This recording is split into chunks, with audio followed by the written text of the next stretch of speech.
All right, welcome back to Law&Crime Network. My name is Bob Bianchi. I'll be taking up the 3 o'clock cross-examination of the ER doctor who treated Mr. Floyd. Let's go live to court. Aye. It could take that long. It could take much less time, yes. The use of fentanyl, do you know that to attribute to high carbon dioxide levels?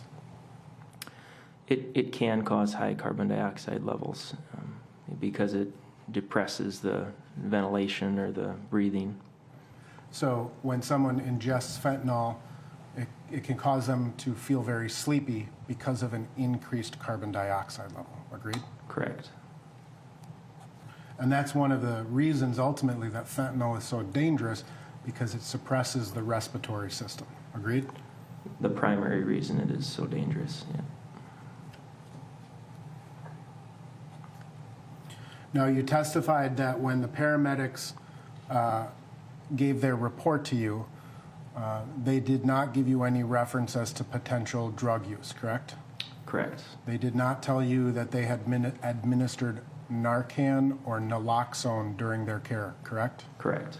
And during the course of your care of Mr. Floyd, you did not administer Narcan or naloxone, did you? No. And when you talk about those drugs that are immediately able to reverse the effects, that's what that does. Narcan reverses the effects of fentanyl toxicity. Agreed? Correct.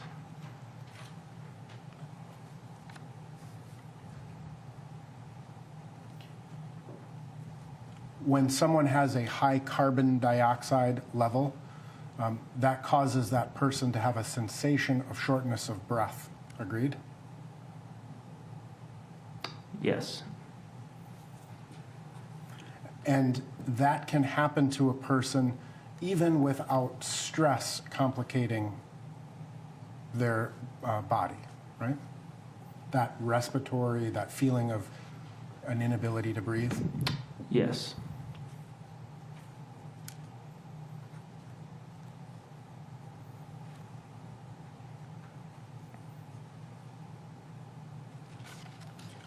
Are you familiar with the impact of taking certain narcotics interrectally? Rectally? Yes. And that ultimately can provide a more powerful or rapid onset of an impact, right? Yes. Simply because a person has a history of chronic opiate abuse, does that mean that fentanyl can't kill them? No. When someone is hyperventilating, anxious and hyperventilating, they're actually decreasing their CO2 by doing that, correct? Correct.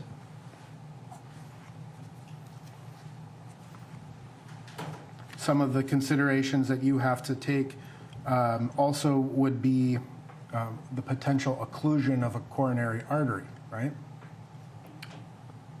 Yes. In cases of cardiac arrest, yes.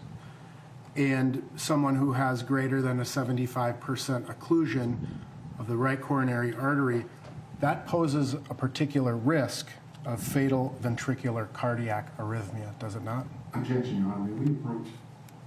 Favor?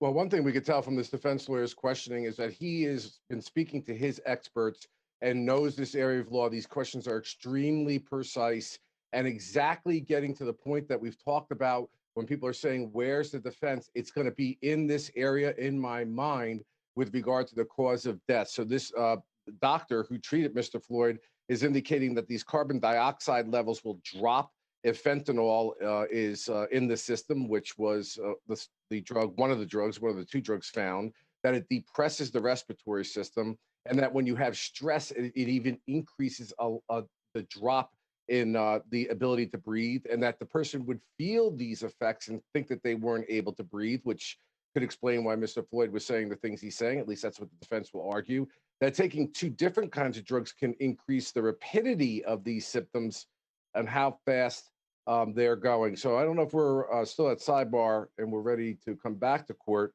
Imron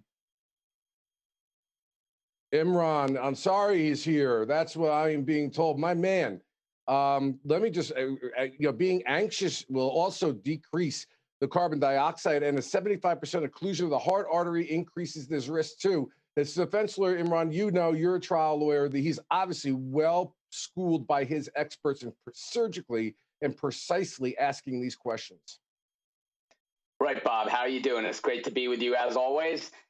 What Nelson is doing is, as you said, he's probably gone over the medical with his experts, and he's knowing exactly what he needs to get out from this witness as concessions. It's always great to get concessions out from an adverse witness that you can later use on your case. And Absolutely. In this case, the defense. Absolutely. Let's go back live to court with the continued cross-examination.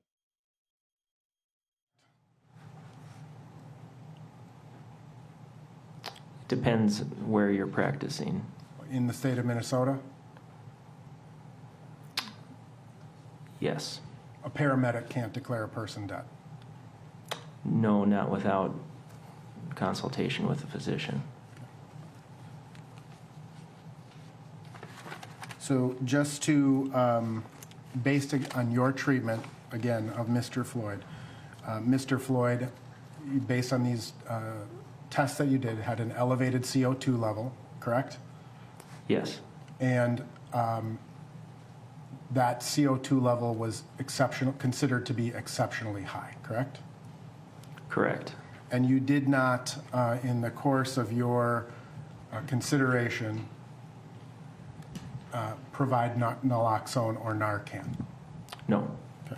And it would be, is it fair to say that the administration of Narcan, if you do not have opiates in your system, is a safe procedure? Yes. And if you do have opiates in your system, the administration of Narcan could be life-changing, life-saving? Yes, not in this case. Prior to the, but again, the paramedics also, based on your information, did not administer Narcan? Correct.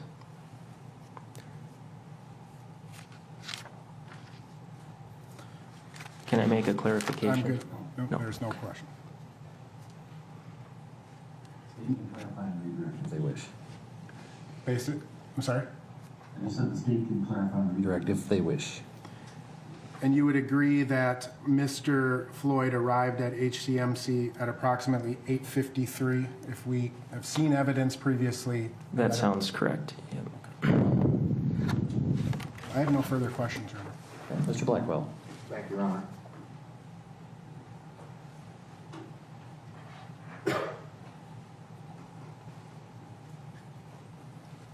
For starters, Dr. Langenfeld, there was an answer you wanted to clarify.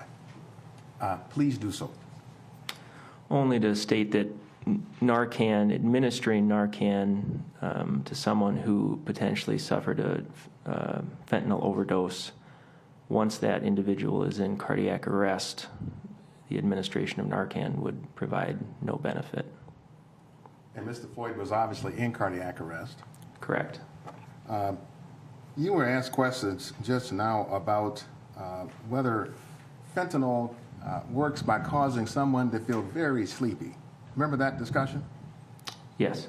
Did the paramedics tell you that Mr. Floyd was ever asleep or sleepy or anything that sounds like sleep?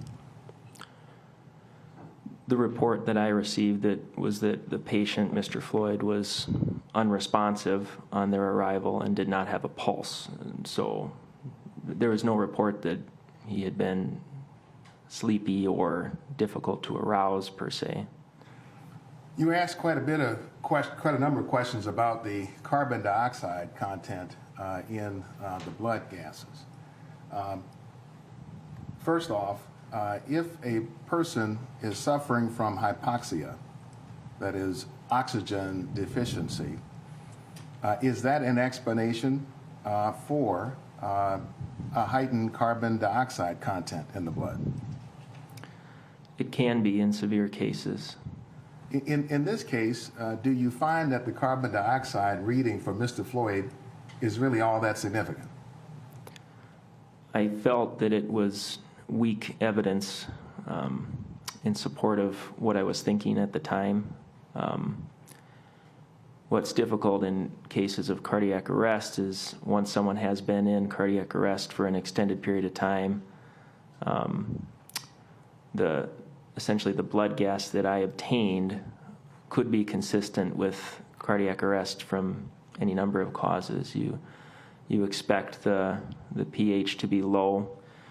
During cardiac, I'll provide a little bit of explanation on that. During cardiac arrest, there's no blood flow to the tissues, therefore there's no oxygen getting to the tissues. Therefore, the cells will die. They'll release hydrogen ions, which lower the pH, creating an acidic environment. They'll release lactate, which complicates that further. Because the person's heart has stopped from whatever cause, they'll no longer be breathing either. And so you would expect that their CO2 to be high.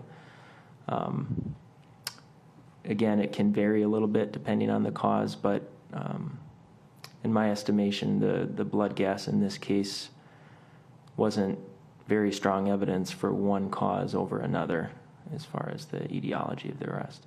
And it was simply consistent with the fact of cardiac arrest? Correct. The fact that the heart had stopped? Correct. And I felt that the high CO2 may have suggested a respiratory cause. Now, you were asked questions about somebody administering narcotics interrectally. Remember those questions? Yes. Did you get any indication that Mr. Floyd had administered narcotics interrectally? I had no information to suggest that. Dr. Langenfeld, thank you. Any further? Thank you, Doctor. You may step down.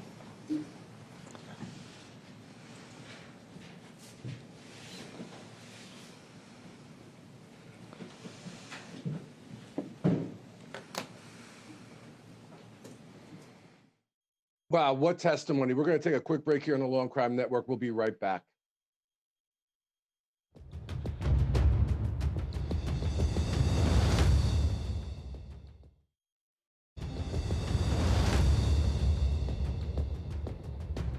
All right, we have direct examination by the prosecutors of a new witness, the chief of the police department. Let's take a listen. Officer that year. And Chief, why did you decide to become a police officer? I've been very fortunate to come from a city of very resilient, very welcoming, proud people here in the city of Minneapolis. And my dear parents taught all of my siblings and me about the service of love. And so I've been very fortunate to then eventually join the Minneapolis Police Department and give back to the very community, the very city that embraced me and has been so good to me. You familiar with the motto of the Minneapolis Police Department? Yes, I am. What is it? And that is to protect with courage and to serve with compassion. And what does that motto mean? We are oftentimes the first face of government that our communities will see. And we will oftentimes meet them at their worst moments. And so the badge that I wear and that members of the Minneapolis Police Department wear, it means a lot because the first time that we interact with our community members may be the only time that they have an interaction. And so that has to count for something.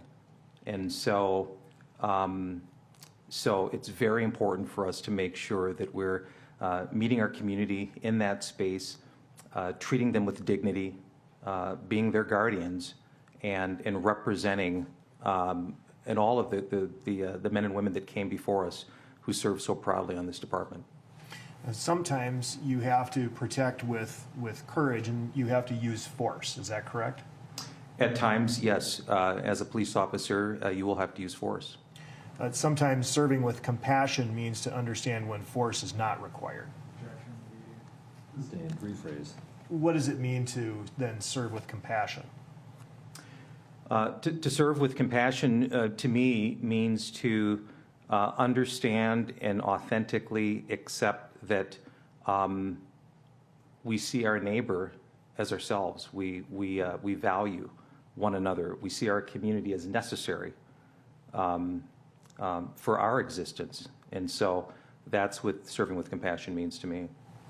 Now, you've told us a little bit about your educational background. I'd like you to share with all of us a little bit more about your specific law enforcement training. You mentioned the academy. Is that where you received your law enforcement specific training? Yes, it is. Please describe how that training occurred. I was a member of the first Minneapolis Police Cadet Program, and along with many other candidates, we received training, both academic training on the laws of the state of Minnesota. We received training as it relates to everything from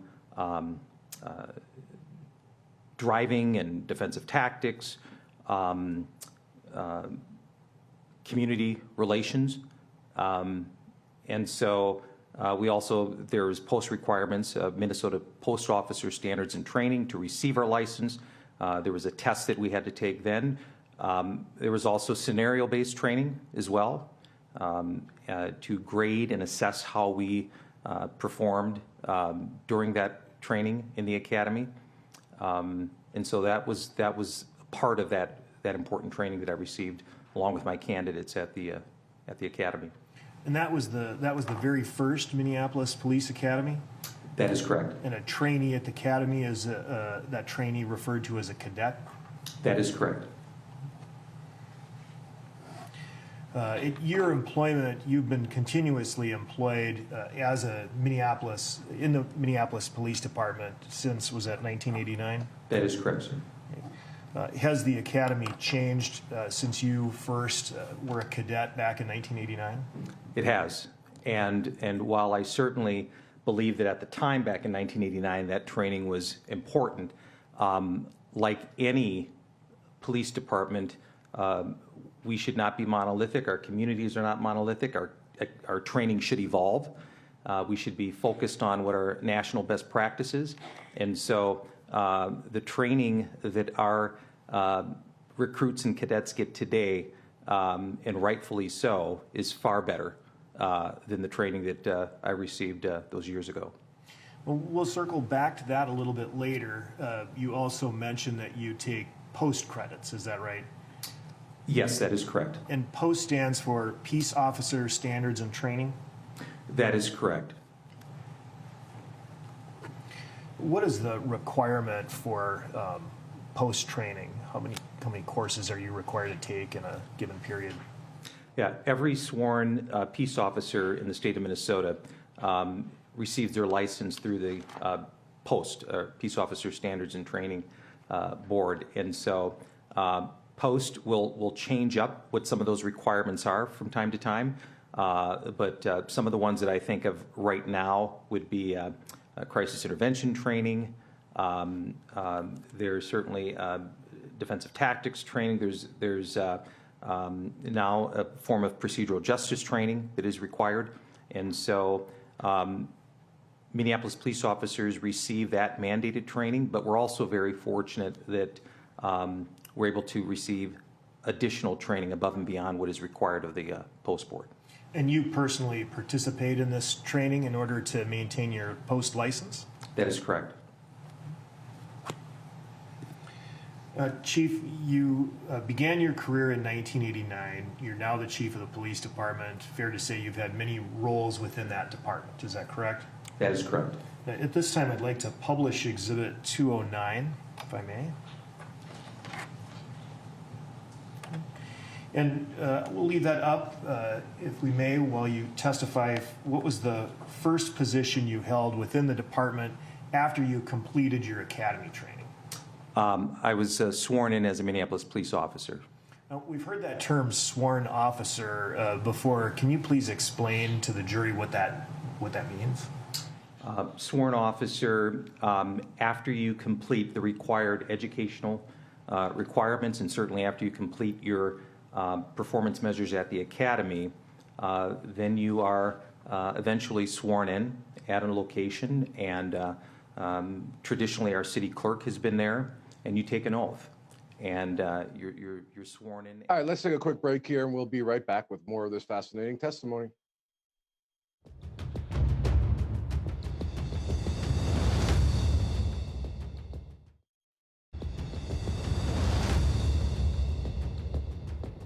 Right, the chief is talking about how the sergeant is one of the most important positions in the police department as a frontline supervisor to help educate the younger officers, as well as direct contact with the community. Let's go back live to court on direct examination.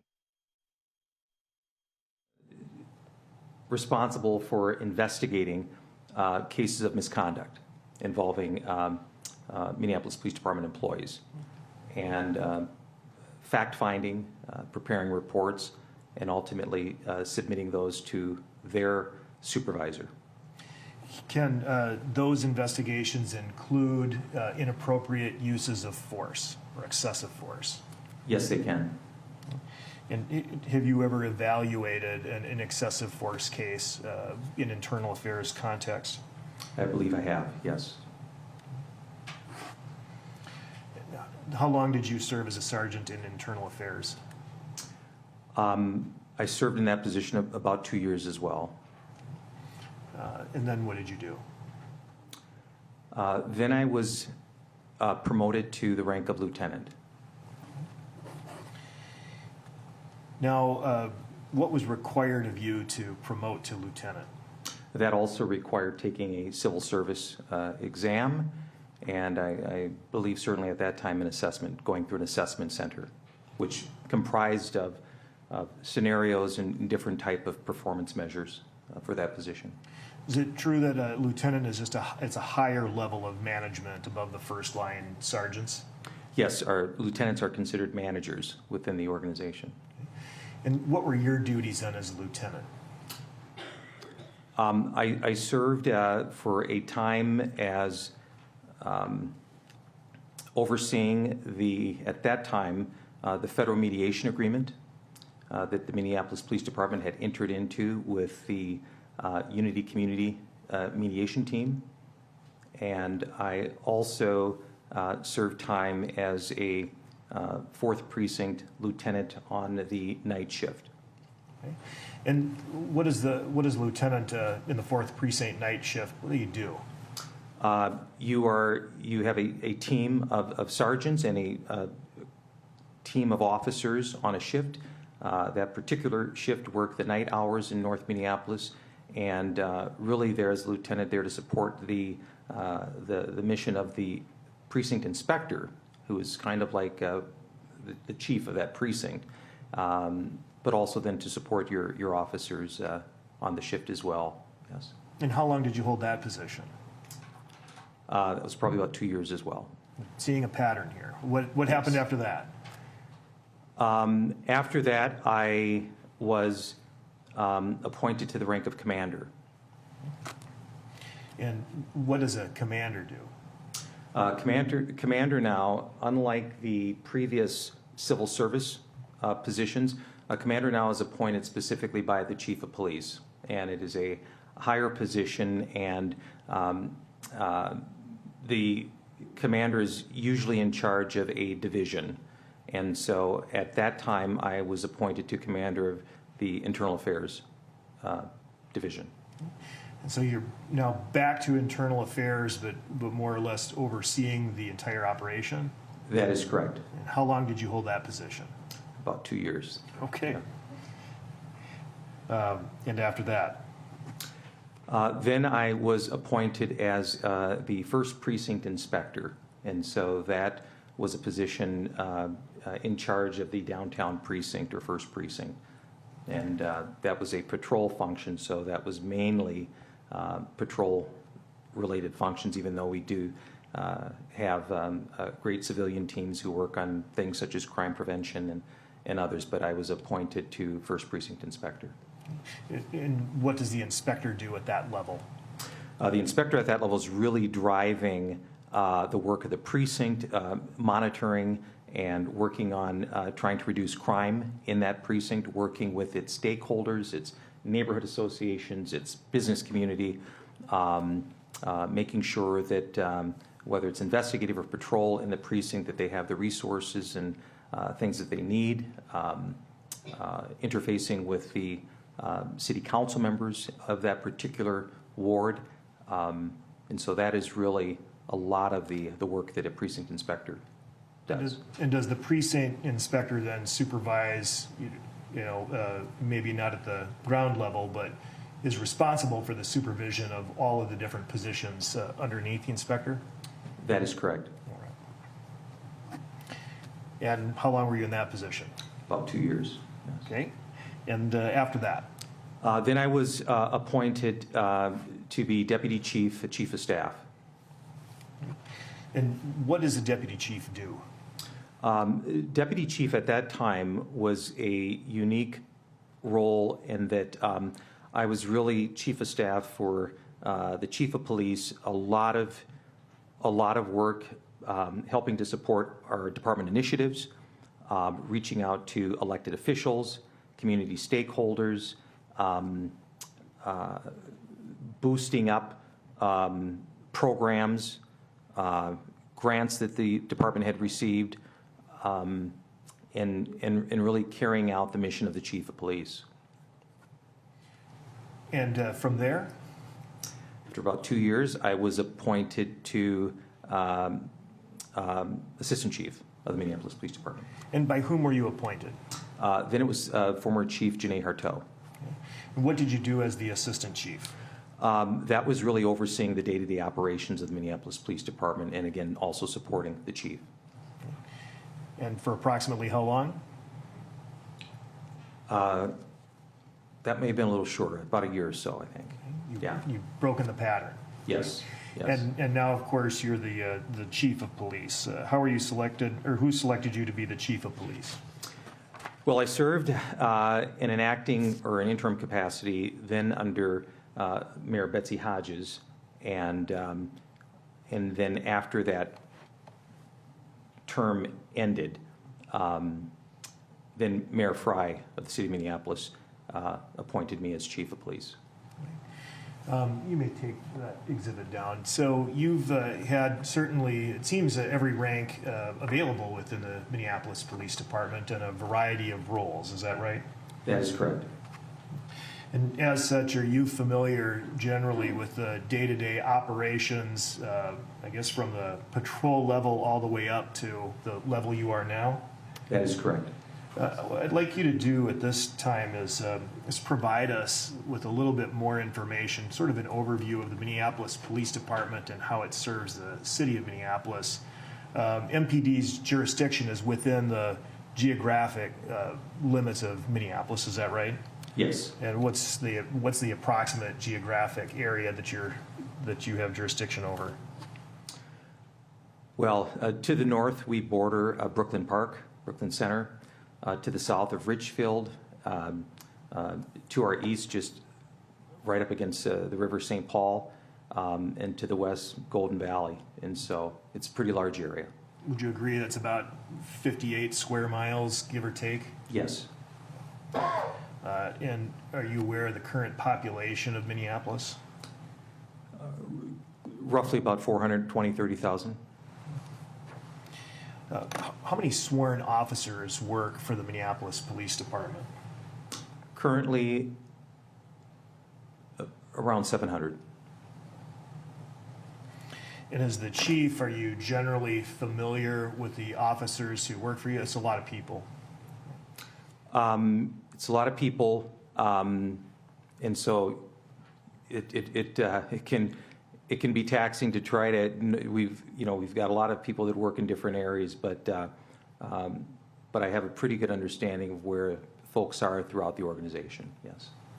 As we go on, I'll be asking you if you recognize some of the names of different people we may have met to this point. But at this time, up until May 26, 2020, an individual named Derek Chauvin was a Minneapolis police officer. Is that right? That is correct. And are you aware of who this person is? I am. Do you recognize this person in the courtroom today? I do. Would you please point to him and describe what he's wearing? Yes. Mr. Chauvin's right there. He appears to be wearing a navy blue suit with a light blue tie and white shirt. Thank you, Your Honor. May the record reflect that the witness has identified the defendant.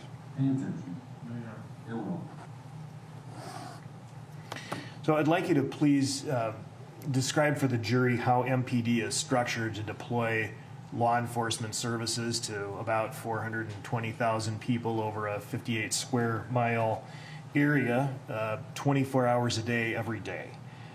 Administratively, how is the department organized? Administratively, we are broken down into bureaus. And so, as I may have mentioned, you have the chief of police that really leads the organization and its mission and vision and goals. And then we have an assistant chief that oversees the day-to-day operations. After that, there are 3 deputy chiefs. And we have a deputy chief of patrol. The deputy chief of patrol is responsible for the 5 geographical precincts throughout the city of Minneapolis. We also have a deputy chief of professional standards. And that deputy chief oversees really 2 main functions, and that is our training for our entire department, as well as the internal affairs portion of our department. And then we have a deputy chief, the 3rd one, of investigations. So all of the employees who work, whether it's homicide unit, robbery, assault, that deputy chief oversees the investigations bureau. And we also have commanders who oversee these divisions. As I mentioned, they're above the civil service rank. They're appointed, and they serve in different divisions. And the precincts, as I mentioned, there's 5 geographical areas. We have 5 precinct inspectors, and they are like the chiefs of police for those precincts. Yes. And so by my count, there were 3 bureaus. You have investigations, patrol, and professional standards. Is that right? That is correct. And the investigations bureau has a number of individual units within the bureau, correct? That is correct. For example, what type of units are within investigations? Yeah, investigations bureau has homicide, assault, robbery, crimes against children. There are several different investigative units. So within the investigative bureau, you mentioned homicide. That's where Lieutenant Zimmerman would work. Is that right? That is correct. Okay. And the patrol bureau, that provides services such as 911 response, like you did when you were a patrol officer. Is that right? That's correct. Crime prevention, traffic control, emergency services, all within the patrol bureau? Yes. And in individuals, sorry. And within the patrol bureau, in order to provide those patrol services over the geographic area, we've heard about precincts. Is that right? Yes. And if we could publish Exhibit 269. Looking at Exhibits 269, is this the geographic area of your jurisdiction? Yes, it is. And then can you just use 269 to describe the precincts and what they are and what purpose they serve? Yes, this exhibit outlines the 5 geographical precincts, and this also lets our community know which precinct, based on where they happen to live, which precinct their residence or business is a part of. And so you're able to see from this map here, Sector 1 or Precinct 1 kind of is in the center there, covers downtown, Cedar Riverside area. The sector, the number 4 at the top left-hand corner would be our North Minneapolis precinct. And then 2nd precinct, number 2, covers southeast, northeast Minneapolis. And then 5th precinct covers southwest Minneapolis near the lakes area. And then the third precinct covers our southeast Minneapolis area. All right, very preliminary, a lot of preliminary questions prior to getting to the substance of the testimony. So good time to take a break. We'll be right back.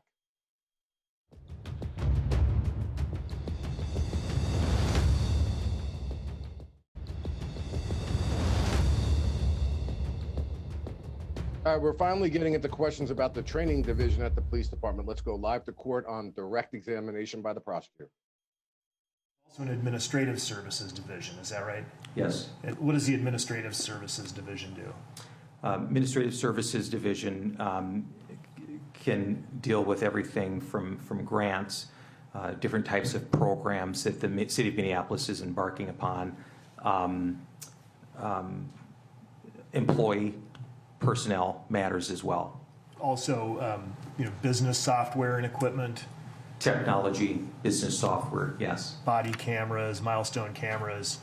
Yes. And we met Jeff Rugel, and that's where he works, is that right? Yes, Lieutenant Rugel is part of that. Yes.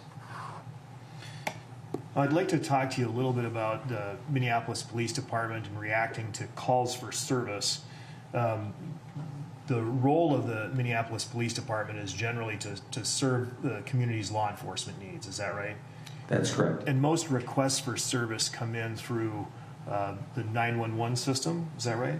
Yes. You respond, or officers respond to different calls for service. Could you please describe the types of calls for service Minneapolis Police Department commonly responds to?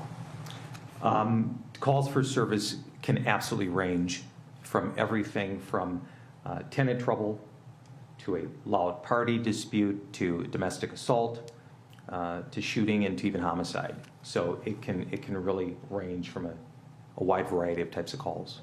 People will call to report a crime and request assistance. Is that Yes. right? Well, people also call to report, just general emergencies. Yes, they can. What type of emergencies? Medical emergencies. They can request calls for service for that. Oftentimes we have community who are calling because it may be 3 o'clock in the morning and they don't know of any other service or who will respond, but they will call us for those types of situations as well. And I suppose what constitutes an emergency is in the eye of the caller somewhat? That's correct, yes. But nonetheless, MPD responds. Yes. Do you know approximately how many calls for service the Minneapolis Police Department receives annually? It's usually a couple of 100,000, and then we also have officers that we categorize as self-initiated activity. So that could mean an officer happens to be driving through a neighborhood and sees something and reports out on their radio that they're going to look into it. So it's a combination, but it's a lot of calls. And generally, people don't call the police department to say, hey, everything's going great. Just wanted you to know they have something that they want you to do. Exactly, yes. It sounds then like it's fair to say there's more to policing than just going out and arresting people. You provide a broad spectrum of policing services to the community. Yeah, I would actually say that the actual law enforcement part is probably pretty small compared to most of the types of calls our officers are being called to address and deal with. Yeah. So we've touched on police training, your own personal police training, and how police training is dispensed, I guess, through the Professional Standards Bureau. I'd like you to describe that a little bit further. Are you generally familiar with the types of training that the Minneapolis Police Department provides its officers? Yes, I am. Where does this training take place? We have a large facility located in North Minneapolis, which we call our Special Operations Center, and that is where the vast majority of our required training takes place. Is the Special Operations Center then a dedicated building only for training purposes? It's primarily dedicated for training purposes, yes. And I think you testified it's supervised by a commander. I'd like you to tell the jury a little bit about when now, currently, training begins for a Minneapolis police officer who's hired on to the department? For a new officer who's hired onto the department, that first initial orientation to our training begins at the academy.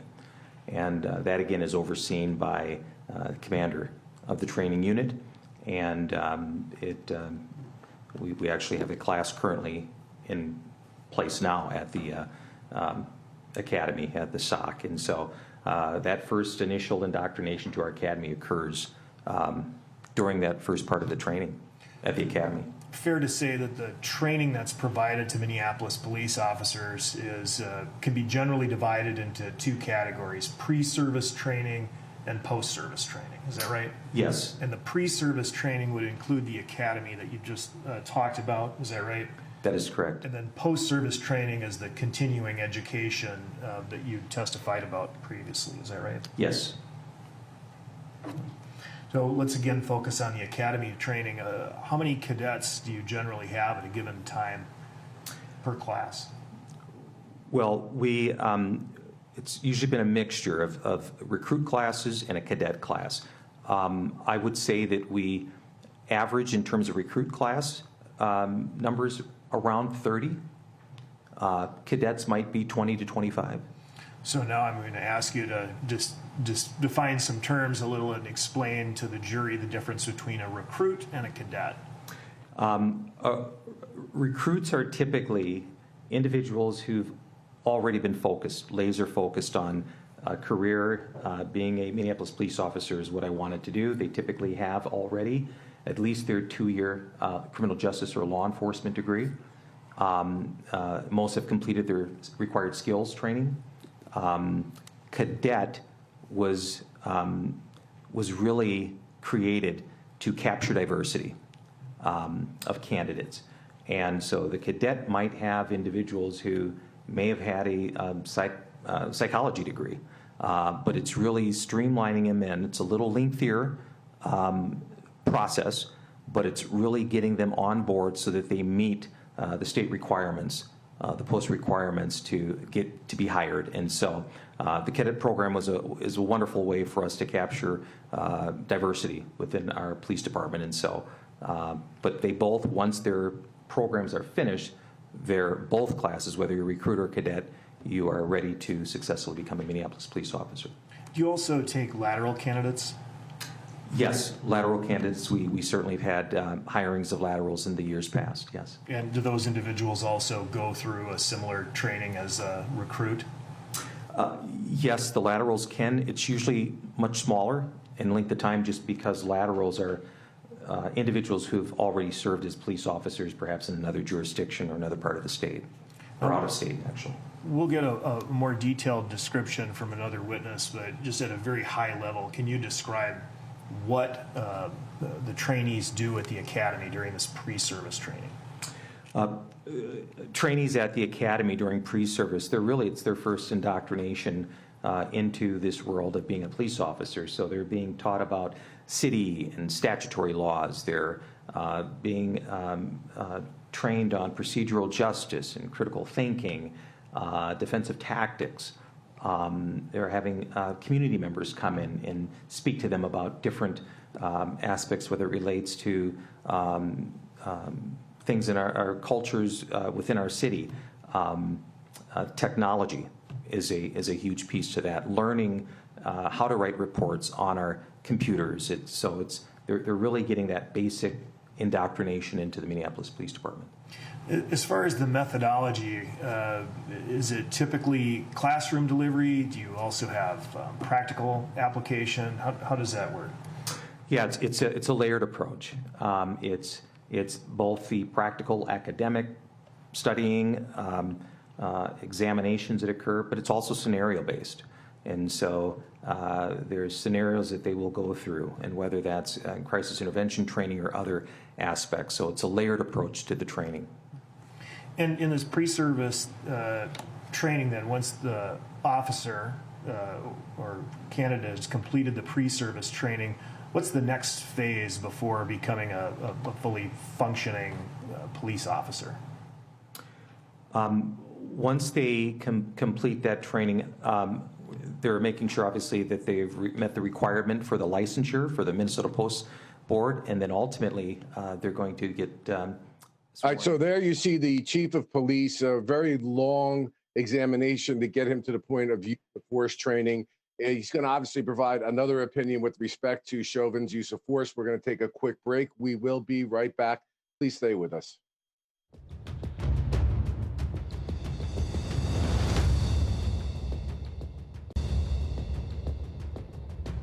All right, let's go live back to court. The prosecutor asking questions of the chief of police. It's also to help our communities at the same time. As a former patrol officer who's used force, put handcuffs on people, I mean, you understand the reality of what policing is like when you're actually on duty. Is that right? That is correct. You also testified that you've participated and continue to participate in the training that's been provided by MPD and has continued to be provided. Is that right? Yes, that is correct. Is this training practical and useful? Yes, it is. Why do you say that? Our officers are being called, particularly patrol officers, are being called to, again, respond in a way to our community's needs. And it's hundreds of thousands of calls that they respond to. And, you know, we are a very interesting profession in that to some professions, your body of work matters. And to an extent, within the Minneapolis Police Department, our body of work matters, but it's more internally. But to our communities, for the most part, your body of work doesn't hold as much value. We don't have the luxury of being able to go up to a community member for the first time and say, you know, those 99 calls I was on before went really well. Trust me on this one. We don't have the luxury of doing that. Our communities are going, no, what have you done for me lately? This interaction, I'm going to grade you on how you treat me during this call, during this interaction. And so, so we have to make each engagement with our community count. And so the training is very important because for many in our communities, the first time that they encounter a Minneapolis police officer may be the only time in their life they do. And so that singular incident matters. Aside from the usefulness of it to the community, what about the usefulness of it from a practical standpoint to the patrol officer out on the street? Is this training practical or is it more aspirational? No, it's very practical. And as I had mentioned earlier, it's so important that we evolve as a police department and meet our communities where they are. And I'll give a couple examples if you don't mind. We've talked a lot about within the department that we know that our communities suffer at times and go through trauma. So it's very important for our men and women to have training as it relates to how we respond in those moments. What resources can we provide for community?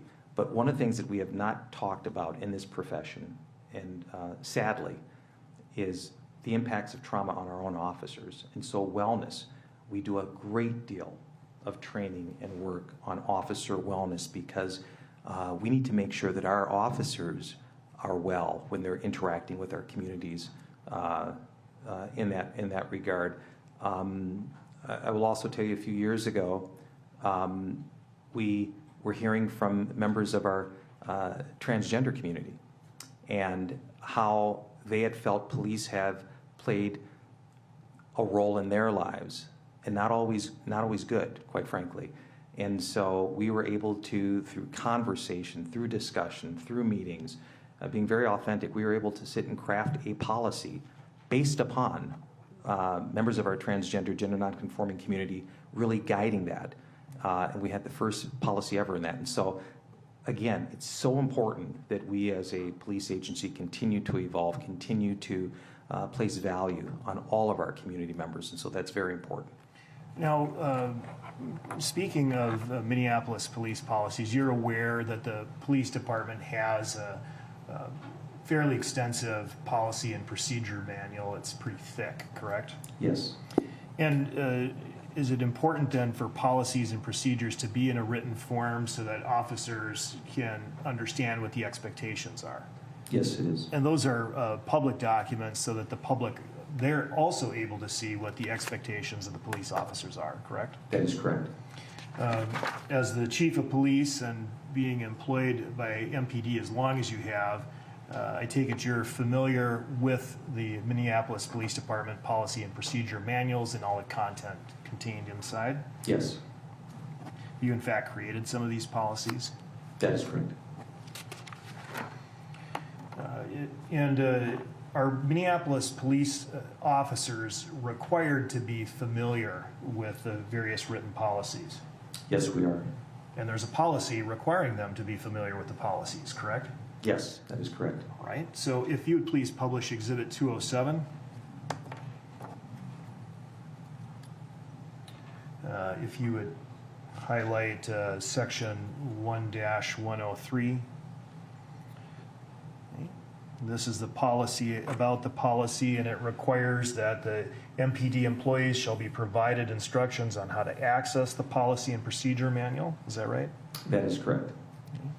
And they're accountable for knowing how and where to access, and for knowing the contents of the manual. Is that right? That is correct. And they're also required to sign a receipt acknowledging their responsibility for knowing the contents of the manual, correct?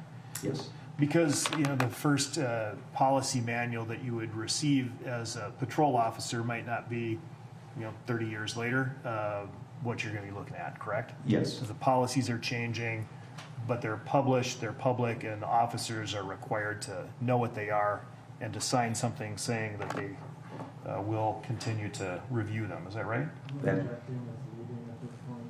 It's preliminary, overruled. Yes. All right. Well, if you could take that one down, please. At this time,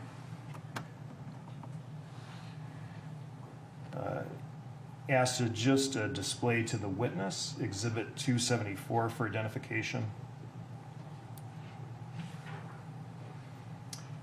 Sir, do you recognize this is a general form here of being an electronic version of the MPD policy and procedure manual acknowledgement? Yes, I do. This is an example of an acknowledgement form that a Minneapolis Police Department employee patrol officer would sign upon being hired. Is that right? Yes. Just indicating that they're aware that there are written policies and committing to reviewing them and accessing them. Is that right? Yes. At this time, I'm going to offer Exhibit 274.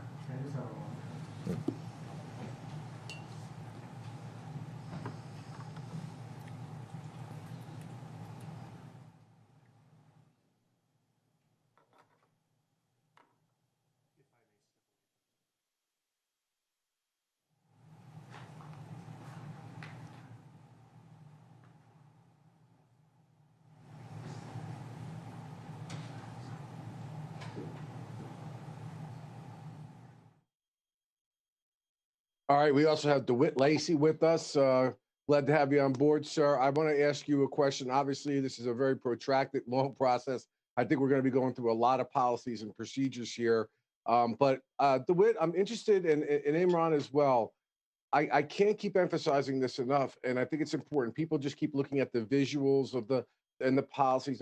This all is going to come down to the jury charge. What is read to the jury at the end of the case as to what the law in Minnesota is with respect to assault, with respect to murder, with respect to this justification of defense that police officers are allowed and enjoyed to use force during the course of their job. So you cannot really analyze this case unless you understand. I'm sorry, we're going to go back to court. We'll pick up with that question a little bit later on. Hire, and if you could please highlight the name. And that's signed by Derek Chauvin, I'm so sorry, Derek Chauvin, badge 1087, December 28, 2001. Is that correct? Yes. If you could take that down, please.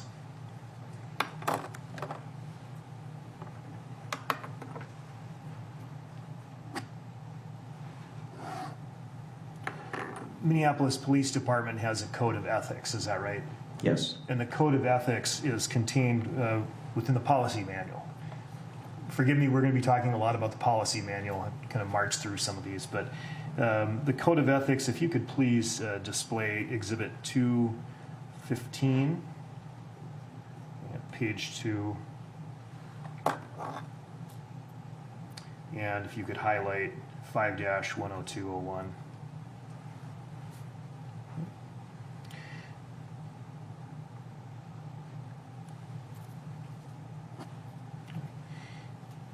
And as the Code of Ethics provides in the policy manual, law enforcement officers' fundamental duty to serve mankind and safeguard lives and property, and to protect the innocent against deception and the weak against oppression and intimidation. Is that right? That is correct.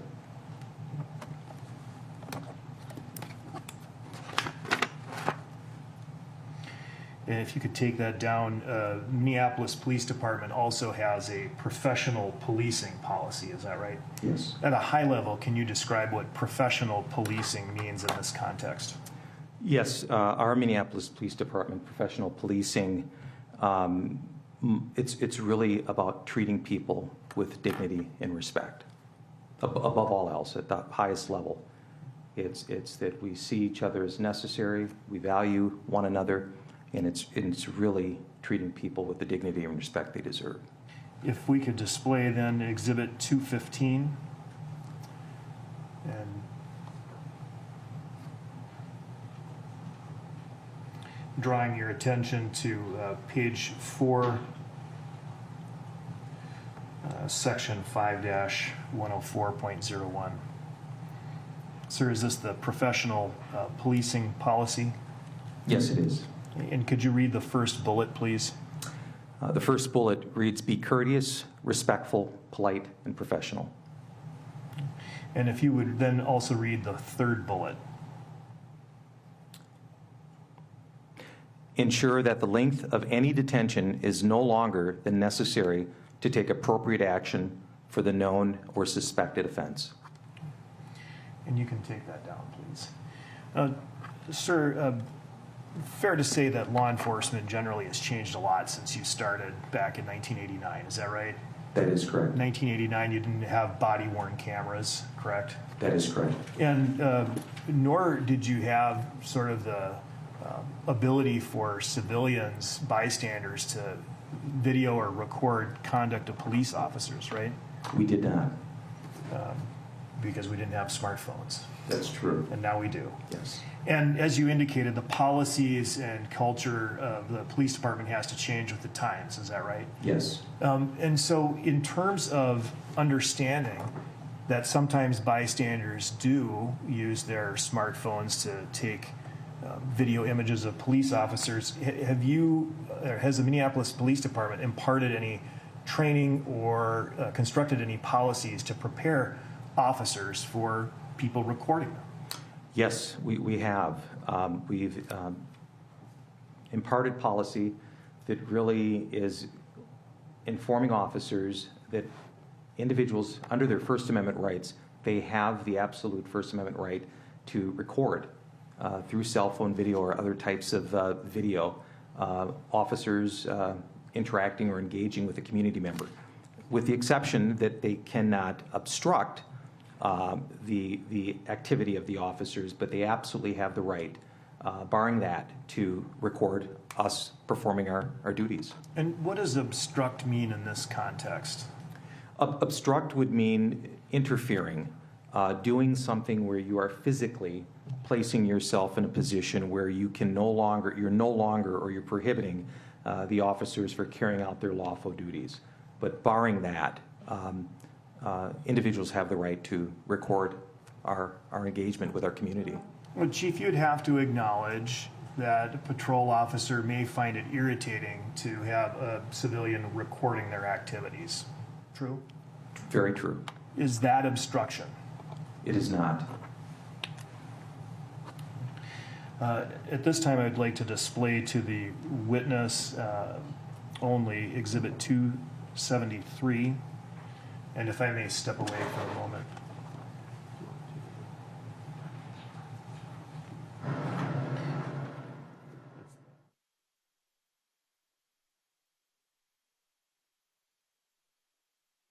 this time I will offer Exhibit 273.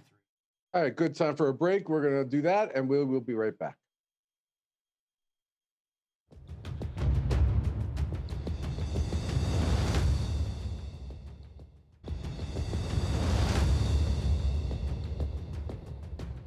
Okay, the chief is talking about de-escalation. Let's go back live to court. Experienced police officers for a long time now. Yes, yes, it has. What about in your own experience when you were on patrol? Did you use de-escalation techniques? Yes, quite a bit. Yes. And did you find them to be effective, a way to maybe talk somebody down from a situation rather than needing to use force? Yes, and with the primary goal is that you want to keep yourself safe as an officer, and you also want to keep the community safe. And so a lot of it hinged on communication and listening and verbal skills. And so if you could talk your way out of a situation to de-escalate where it didn't have to result in physical force, those were things you certainly utilized, and you were always in a better position to look upon someone that you worked with who had that skill set to do that. But if you can't talk somebody out of the situation, if you can't de-escalate, you can't, right? And you have to then use a different method. That is true. Okay. And so it really comes to what's reasonable at the time. Is that right? Yes. Does Minneapolis Police Department currently have a de-escalation policy? We do. And at this time, if I can display Exhibit 219.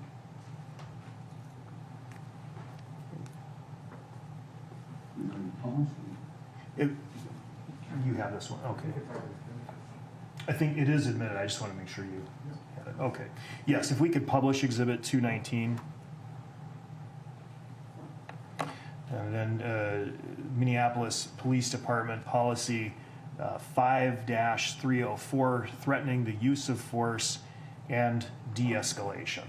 This is the policy, and it's a policy as it existed on May 25, 2020. Is that right? That is correct. If we could highlight the first paragraph A, threatening the use of force. Okay. And I'd like you, sir, to please just read into the record the paragraph that you see here. All the way up until, I guess, the first sentence. We'll make you read the whole thing. As an alternative and/or the precursor to the actual use of force, MPD officers shall consider verbally announcing their intent to use force, including displaying an authorized weapon as a threat of force when reasonable under the circumstances. And I guess, is it an either-or alternative? Is it like you either de-escalate or use force, and once you start using force, you just give up on de-escalation?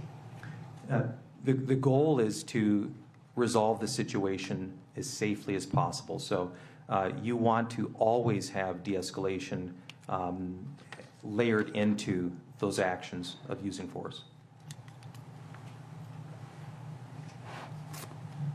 And if you could take that down and highlight paragraph B, de-escalation.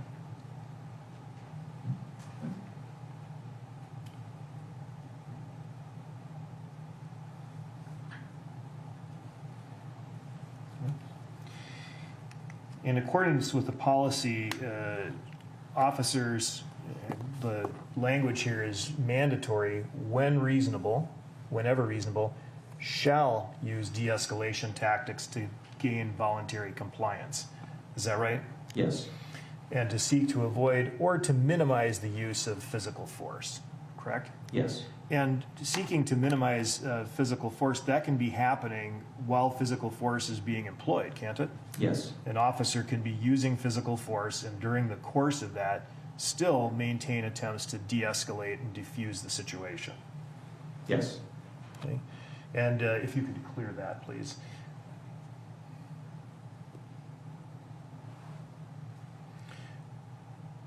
And as part of a de-escalation, the policy indicates the officers are supposed to do what? Attempt to slow down or stabilize the situation so that more time, options, and resources are available. When you talk about more time, options, and resources, could options and resources include, for example, using other officers who may be at the scene? Yes. Or calling for backup? Yes. Actually, it can also include seeking community's help in a situation as well. And in employing de-escalation techniques, in accordance with the policy, the officer is required to consider a number of factors regarding the subject. Is that right? Yes. And we're assuming here that the subject is non-compliant. You run into people who, maybe don't want to comply with police officers, but you can also run into people who just, for some reason, are unable to do so at that moment. Is that right? Yes. And officers are required to consider, and if you could highlight B and the bullets that come underneath.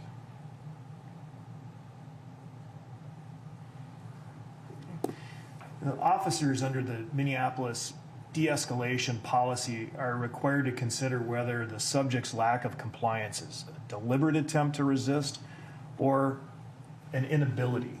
Is that right? Yes. And if you could read, first, the first bullet is medical conditions, correct? Yes. We have mental impairment, developmental disability, physical limitation. Some of you may just be physically unable to comply, correct? Yes. Language barrier. The city of Minneapolis has a variety of people who speak a variety of different languages. Someone just may not understand you, right? That is correct. And if you're not considering that, perhaps the situation could escalate into something greater than it would need to be. Yes. The last two bullets, first, could you read the second to the last bullet? Yes. One of the other considerations officers should take into account is the influence of drug or alcohol use. How so? We know the research says that people can react differently when they're under the use of alcohol or drugs. And so you trying to give verbal commands, if someone's under the use of alcohol or drugs or you're doing force, it may have a different reaction to them. So that should be something that you should be considering. And 12:30. Sir, drug or alcohol use, in this context is being required that the officer consider to determine if de-escalation is appropriate. It can be true that some people who are under the influence of drugs or alcohol can become dangerous, correct? That is correct. But isn't it also true that some people react completely different and they are not necessarily dangerous if they're under the influence of alcohol or drugs? That is correct. In fact, they may not. All right, Dewitt, what do you think about the testimony so far in terms of the actual policies that the prosecutor is bringing out through the chief of police? I think it's pretty direct. They're going over pretty painstakingly through the details of the policy, and the policies are, from what I understand, pretty standard. This is kind of boilerplate language for police department policies all over the nation. Right, and it kind of reminds me, like, what's in the policies, what's not in the policies. It kind of reminds you of the movie A Few Good Men, where there is not red code in the policies, where we're going to hear that from the defense, that you could have a set of policies. It sounds nice, it's fuzzy, it's warm, it makes everybody feel good, but in the real world, everyone knows the practices are different. Do you expect to hear that in this case? Oh, absolutely. That is certainly what the defense will turn to and say, look, yeah, the policies are one thing, and in a perfect world, in a perfect situation where everyone was compliant and did exactly what we said, we'd go exactly by these policies and we'd all be the merrier for it. However, what they will argue is that, George Floyd was not non-compliant, and it led Chauvin to have to take the action that he did. I just don't believe it. I don't believe that the jury is going to believe it, given the testimony that's happened thus far. So it's a tough row to hoe for the defense, but I do believe that's what they're going to argue about. All right, DeWitt, listen, I'm sorry we couldn't have you on a lot longer, but we got to carry this gavel to gavel. We will have you back, sir. I know you got to go. And thank you very much. Let's go back live to court. Gotcha. As a point of consideration for a law enforcement officer is what? Again, it's recognizing that when we get the call from our communities, it may not often be their best day, and they may be experiencing something that is very traumatic. But we're going to respond, but we have to take that into consideration because, as I mentioned again, we may be the first and last time they have an interaction with a Minneapolis police officer, and so we have to make it count. It matters. Would this be a good time to stop before I go into the next line? I'm sorry, I was trying to push it to the time limit. So. Just whatever's a good break. All right, members of the jury will take our lunch break, come back at 1:30. Chief, you may step down.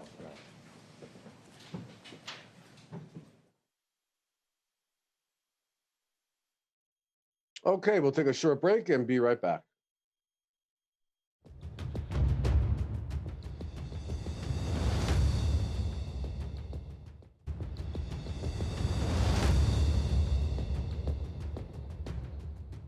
All right, the jury's on a break, so it gives us a great time to go to my friend and the great colleague, Brian Buckmire. He's out there, boots on the ground. You know, we have in the Law&Crime Network all over the place. Brian, what is the most salient thing that you're seeing right now that you're surprised about or that you think is really important? It's actually two things. They came in the form of the testimony, both from the doctor and the chief. I was surprised at how much the doctor was able to testify as to the flatlining, the condition of George Floyd when he came in. It started to blur the line, or also kind of not blur the line, I'd say encroach upon what we might be hearing from the medical examiner in regards to George Floyd's treatment as well as his vital signs at that time. I thought it was a crucial point for the prosecution. And then also for the prosecution with the chief, I didn't think that a lot of that testimony from the chief coming in, it sounded like at sometimes like propaganda for the police force. Like I wanted to sign up at one point, and I was surprised how much the judge was letting that get in. I maybe, as a defense attorney, would have been objecting a little bit more, a few more motions in limine. But I think it's part of the prosecution strategy of build up the police department and then separate the police department from Chauvin. Yeah, you know, but an interesting point. I was thinking that the defense lawyer wants to be in summation, because we always try our case to summation, to say that this was just an outright dog and pony show, a CYA, because a bad thing happened. And that's why they're coming up with all this flowery and wonderful thing about how great they are. Brian, I want to go back, though, to the doctor.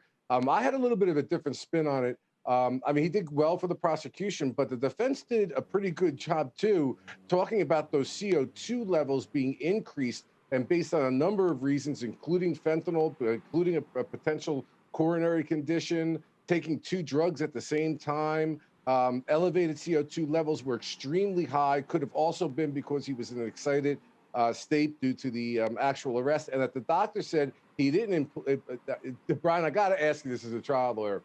When you go on redirect, you've got to be careful. The doctor wanted to say something. The prosecutor didn't know what it was. So he started his redirect with, what did you want to say? And his answer was Narcan would not have, with the fentanyl overdose, have done anything because he was in hypoxia. CO2 was so high and in such a severe state. You know, you just can't ask an open-ended question like that, because that walked into the hands of the defense, in my mind. Yeah, Bob, for both sides, and I think I've heard you say this multiple times when you train other lawyers, it's always that last question that you always want to ask and maybe shouldn't, opening the door. And both sides seems to be a little bit guilty of that, of asking a question that maybe opens the door for either the defense or the prosecution to ask. The defense did a good job of really trying to broaden why CO2 may be found in George Floyd's system and might be akin to the drug use, but that opened up a possibility on redirect for the prosecution to say, well, or at least the witness to say, well, once you die and the body stops making oxygen, the body then is filled with CO2 just because of the lactic acid buildup. I mean, it sounded similar to when we were playing sports as kids and you get a cramp and they say, oh, you got to breathe, you got to stretch, you got to eat a little potassium, but that's heightened when you die. And so it's a boxing match between the two of them at this point. The question is, who's going to be left standing come verdict? Yeah, and Brian, I don't disagree with you. And of course, we all know it's not an even playing field when you're in a criminal law case because there's proof beyond a reasonable doubt, a presumption of innocence. The prosecutor has to prove it to 12 people. So if there's any kind of confusion like this, and especially because we have different medical examiner reports, battle of the experts, somebody literally said recently to me, well, it's so confusing. The jury's not going to understand that. I don't even know why they're going to go through it. Well, when you say confusion to a prosecutor, that says to me the possibility of a problem with proof beyond a reasonable doubt. Brian, I'm curious. The prosecutor brought out the marks on the wrists with regard to whether or not they had observed marks on the wrists from the handcuffs. Why is it that you think that the defense attorney did not bring out that there were no marks on his neck? That's what he said in his opening statement. And I think that would have been a very powerful fact because I don't know if you agree with me. 9 minutes and 29 seconds is a horrible thing. The look is bad and the whole thing. But the question is, how much pressure was being applied? What injury actually happened to his neck? Why do you think the defense attorney did not get into what he brought out in opening statement, that there were no injuries to the neck that he observed?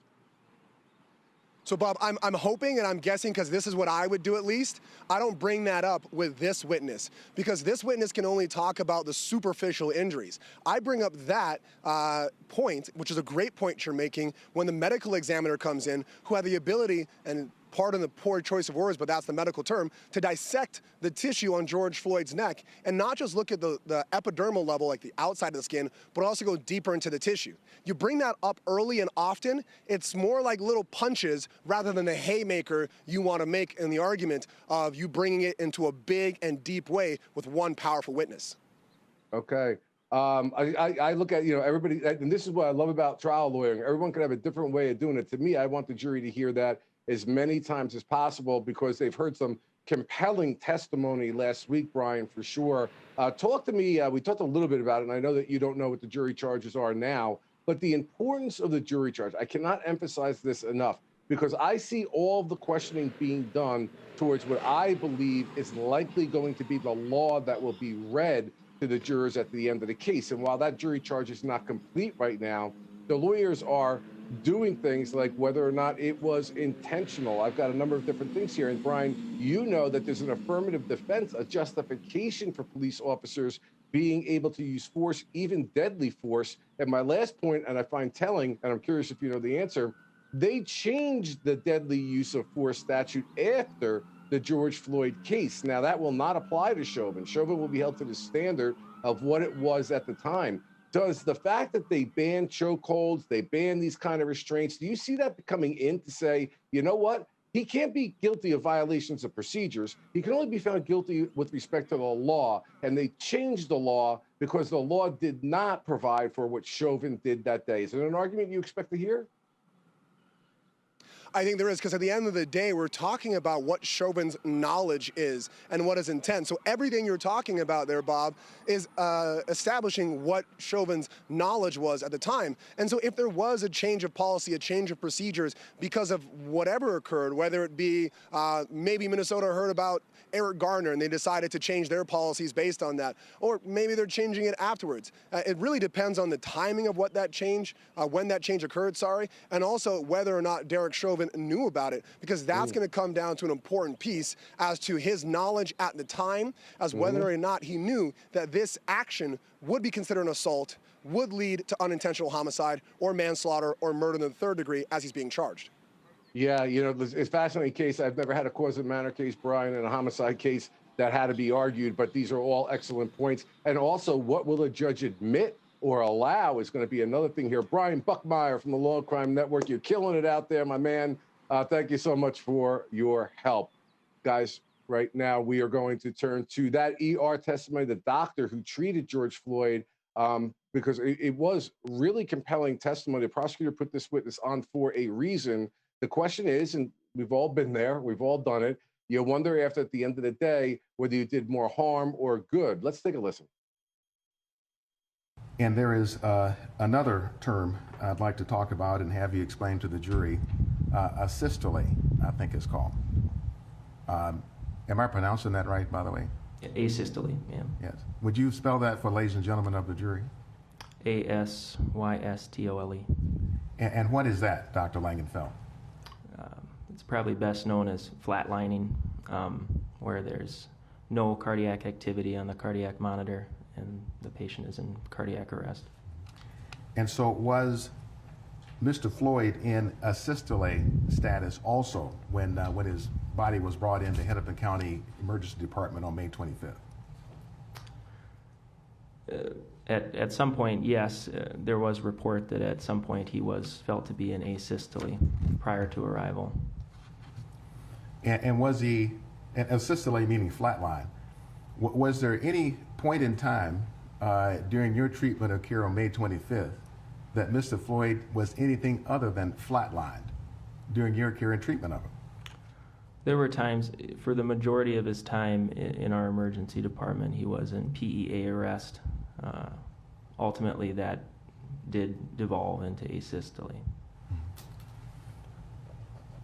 Is pulseless electrical activity, PEA arrest, asystole, are those conditions of the heart where you can simply apply a shock and potentially bring the patient back?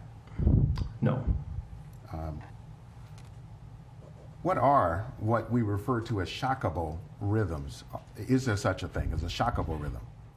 So typically these are thought of as either ventricular tachycardia or ventricular fibrillation, which are basically abnormal rhythms of the heart that are more commonly associated with cardiac arrest, specifically from a heart attack. And they are rhythms that you can administer electricity to and shock a patient back into a normal rhythm. But Mr. Floyd didn't have ventricular fibrillation or ventricular tachycardia. Correct. Because his heart wasn't pumping. Yes, because he did, yes. In both situations,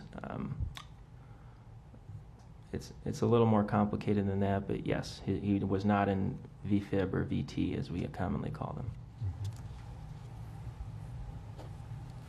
Do you recall, were there still handcuffs on Mr. Floyd when he was brought into the emergency department? I don't specifically recall if they were on when he immediately arrived, but it would be unlikely because he had the Lucas CPR device on, and I recall his hands being at his sides. Do you recall with his hands at his sides whether there were any indentations or marks on his wrist? At the end of the case, yes, after he was declared dead. Bernarda Villalona, one of our besties here at the Law&Crime Network, is now joining us with Imron. Bernarda, having been a homicide prosecutor for many years, and again, I look at this from the standpoint of what I don't want as a prosecutor in my case, what I don't want to hear, the ones where you're sitting there, and I know you do it, Bernarda, very well with a straight face, and you're looking, and inside your heart, you're going, oh my God, I'm getting hurt here. This witness, in my mind, what the doctor was saying, this is the way I took it at the end, he didn't expect a drug intoxication and things of that nature because there was no information coming to him with respect to that. He was treating what was coming in front of him at that particular time. But then he gave a myriad of reasons through the defense attorney that the drug use, an excited situation, the combination of drugs, the coronary problem, if he had known all those things, it almost came out and said he may have seen it differently than he did in the beginning. Certainly not a question. And Bernard, I got to ask you on redirect, when was the last time you said, oh, what was that last thing you wanted to say? Never, because you never ask the question of what you don't know the answer to. So you just never know what that question is going to be or the answer is going to be. So, and this is a prime example of why you don't do it, because that answer that he provided was one that worked to the benefit of the defense and not to the prosecution. Okay, so in all, you didn't think it worked. Who do you think scored more points there? I think the defense actually scored more points when it came to the examination of this witness, because he was able to get more information out there of how the effects of drugs affected the outcome of George Floyd. And remember that these are all points that the defense is trying to hit, because their goal is to show that the cause of death wasn't a result of the actions of Derek Chauvin, but rather it was the results of the narcotics in his system. Okay, and why to that point the defense did not bring out there was no injury to the outside of his neck after 9 minutes and 29 seconds is something that we'll have to wait to ask maybe Mr. Nelson down the road, but we got to take a quick break. We'll be right back.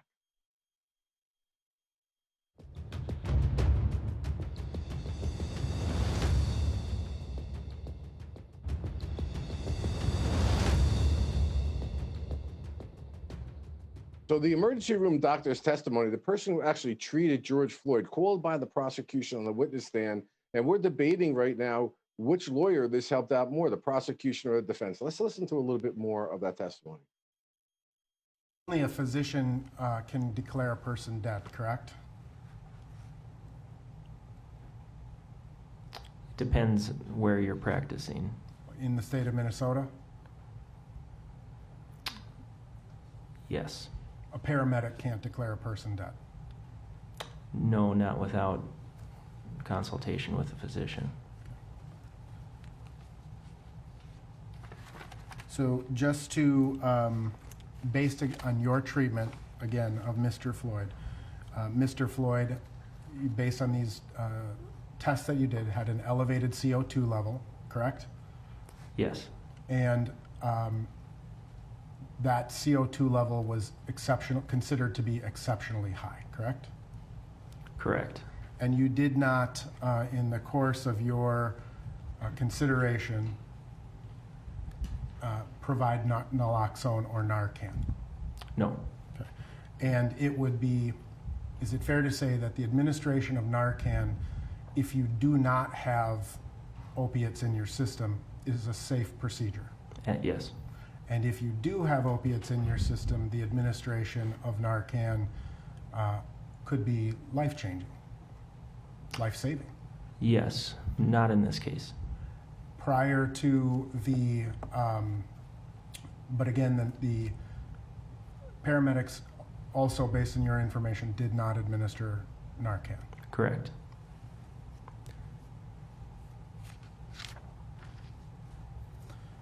Can I make a clarification? I'm good. No, No. there's no question. State can clarify and redirect if they wish. Basic, I'm sorry? I said the state can clarify and redirect if they wish. And you would agree that Mr. Floyd arrived at HCMC at approximately 8:53? If we have seen evidence previously. That sounds correct. Yeah. Imron, there are those out there in the court of public opinion, some people in high levels that have been calling this a quote unquote slam dunk case. And the reason why I have been saying I don't think it's a slam dunk case is because nobody is reading what the law and the jury charges are that the jury will be instructed at the end of the case. So we know that deadly force is defined in that particular jurisdiction as a peace officer may, in the line of duty, do that to protect the peace officer or another from apparent death or great bodily harm that may tend to benefit the prosecutor. But deadly force is considered the purpose. The actor is doing it with the purpose or what they reasonably know is create a substantial risk of causing death or great bodily harm. Now, there can be a difference of opinion as to what policies are and what the practices are, but with no injury to the outside of the neck, and we'll find out from the ME about the internal. In the opening statements, the defense attorney said there were neither.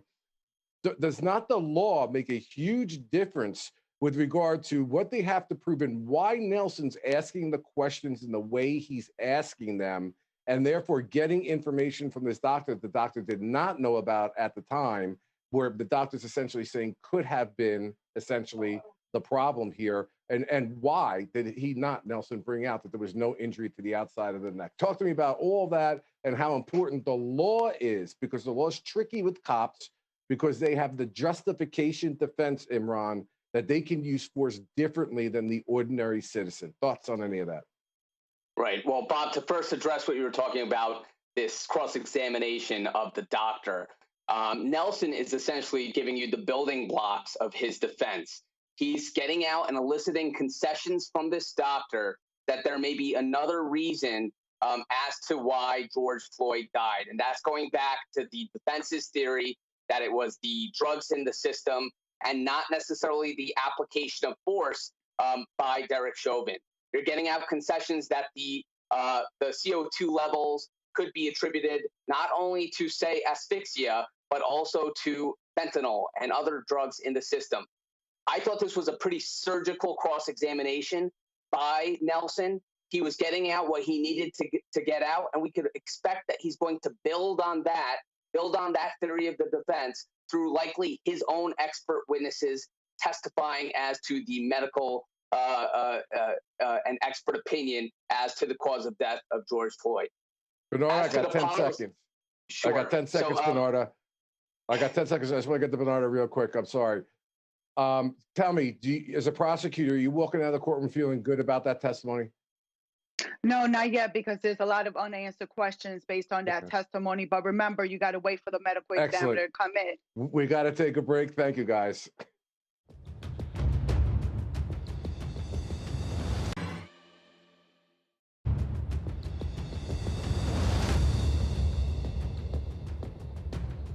Gotta love when there's lunch break. Jurors have to have lunch, but it gives us an opportunity to get our boots on the ground. You just have Brian Buckmire, now Kim Johnson.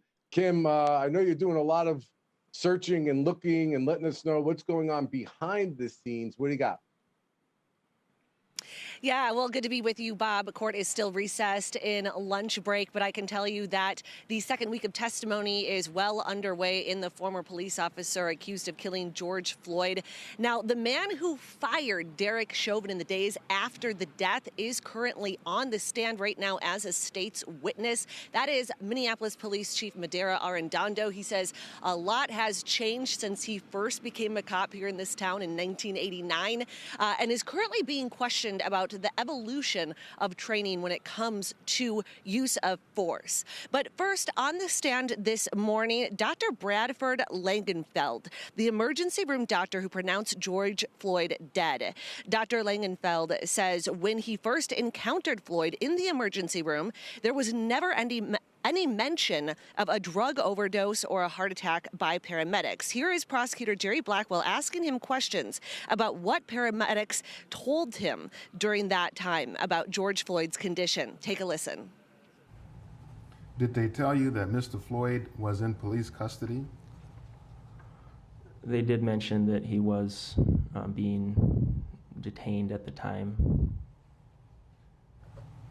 Now, did you recognize either one of the paramedics who came in? I did. I did recognize both of them, and I worked with one of them several times before. Derek Smith, did you know a Derek Smith? I believe so, yes.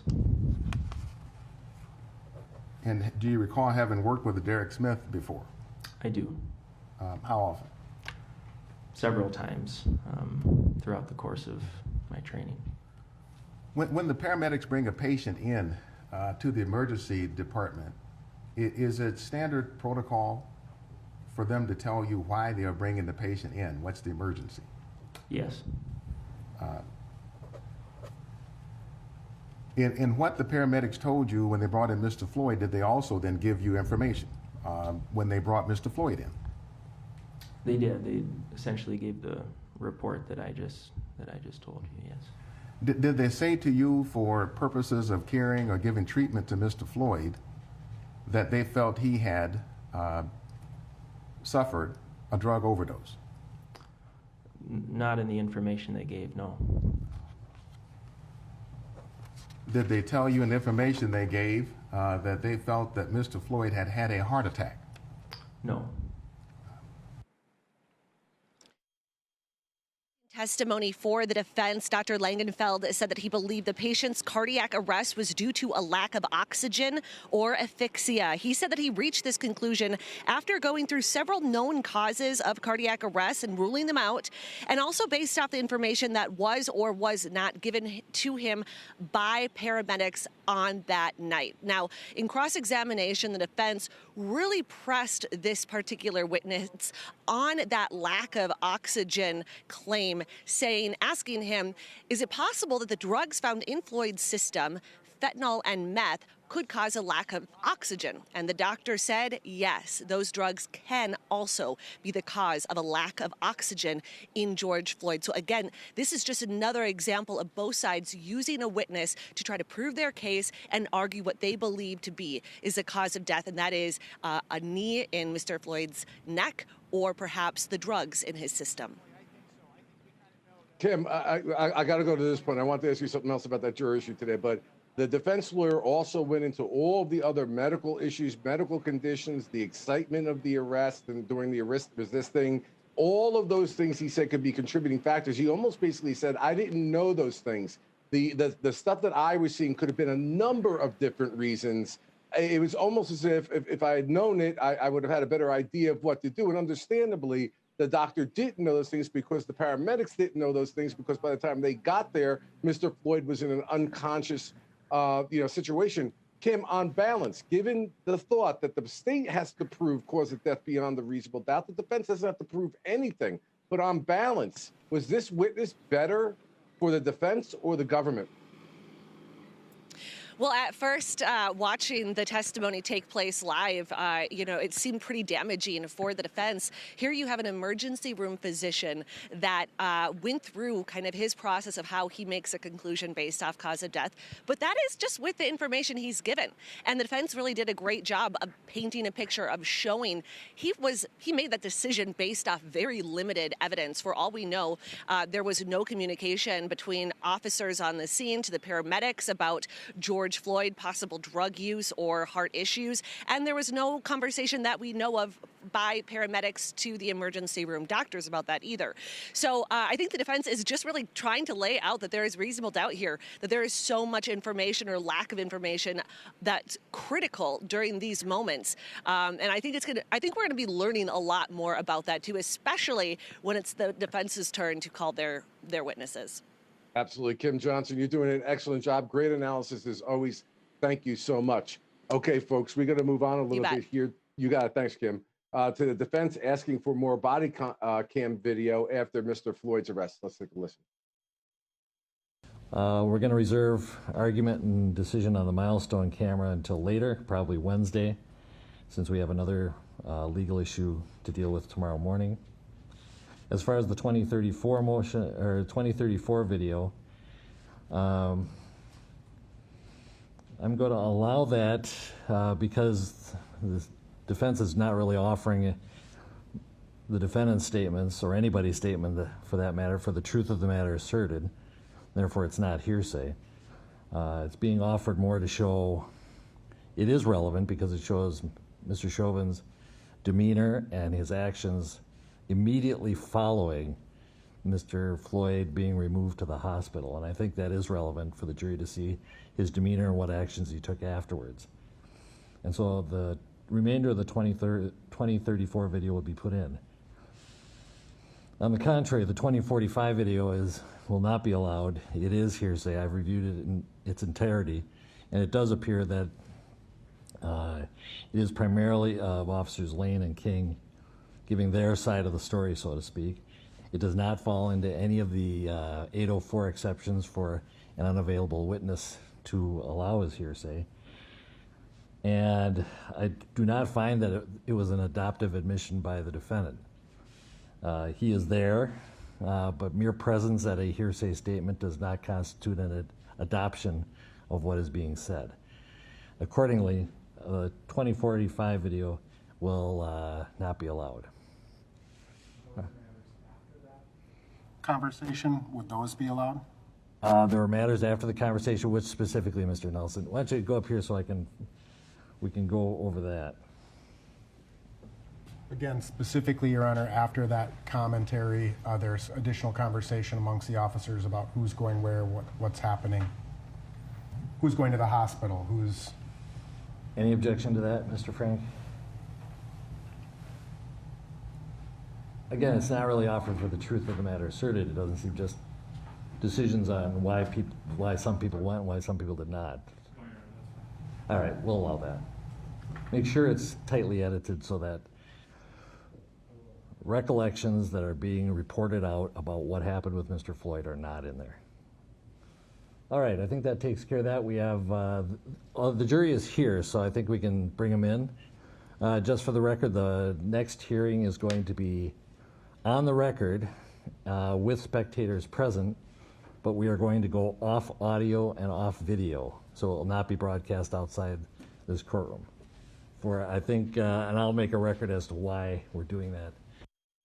All right, Bernarda, I cut you off the last time, and I apologize for that. We were at a hard break there, but I want to kind of revisit this issue that these police cases are difficult because they're allowed to use a level of force that's different than what the ordinary citizen can, and that is right in the law. It's called the law of justification. And deadly force is defined as a force by means of which the actor uses the purpose of causing, which means that was their mental state, the mens rea of the case, the purpose of causing, or should have reasonably known the substantial risk of causing great death or bodily injury or harm. Do not these arguments that occurred, or the cross-examination of this expert today, the doctor, as well as not knowing how much pressure was applied to Mr. Floyd's neck when there's no injury apparently there, something that concerns you as a homicide prosecutor? So I'm not really worried about the information that we still haven't heard about any injury towards the neck because the medical examiner hasn't testified yet. So when the medical examiner does testify, is that the medical examiner is going to be able to go more in depth as to what injuries, if any, did George Floyd have? Because remember, it gets a bit graphic, but the medical examiner is opening up the body of George Floyd, is actually peeling the skin off of George Floyd in order to see if there's anything underneath there, if there are any injuries. So that testimony hasn't been brought out yet. I am looking forward to that testimony because that's going to be a key issue for both sides. What was the cause of death? So I'm looking forward to that. Yeah, Imran, let me talk to you about the jury psychology, though. I mean, you could read all the law, and this law is a little complex. I could tell you, take us lawyers having a hard time getting our arms around it. You always do when you have a cop case. The facts are, maybe not so much disputed, but when you're getting down to cause of death, of which I've never seen as a homicide prosecutor being disputed, it is a legitimate dispute in this particular case. Do you get that juror that sits there and says, guy was committing a crime, he was under the influence of drugs, he resisted arrest, and that's why he wound up on the ground. And now we have this confusion about the battle of the experts. And I'm not saying that justifies Mr. Floyd dying, but we would, as trial lawyers, be abjectly not getting it if we didn't know there could be 2 or 3 jurors on any one or combination of those factors that could sit there and say, I'm just not voting guilty. Right, Bob, it's going to be the defense's job just to drum up reasonable doubt, reasonable doubt, reasonable doubt.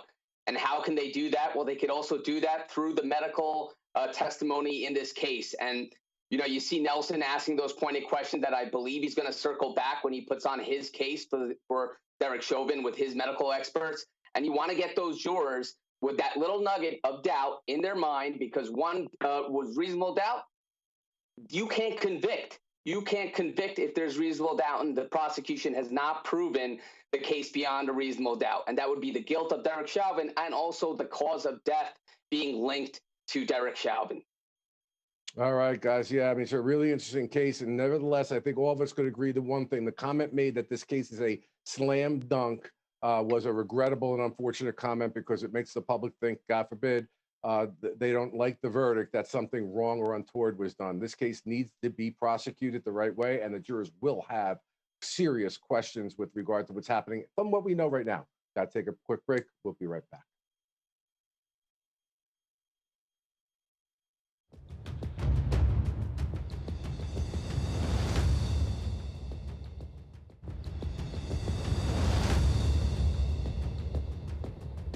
All right, we have another treat here at the Law&Crime Network.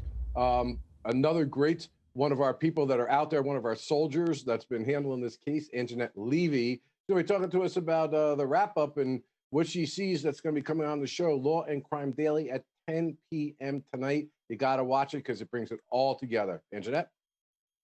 Hey, good Monday afternoon to you, Bob. Good to see you and good to be with you. We are working on another great show for you. As you mentioned tonight, it's going to air at 10 p.m. Eastern time. It's been another full day of testimony, a full morning at least. We heard from an emergency room physician who said that George Floyd died of being deprived of oxygen. Now, both sides are going to argue why that happened. The defense will be arguing it happened because of drug use. The prosecution obviously saying that that happened because George Floyd was restrained for too long by 4 police officers. Someone else we are hearing from, and everyone's been looking forward to this testimony, is Minneapolis Police Cheif Medaria Arradondo.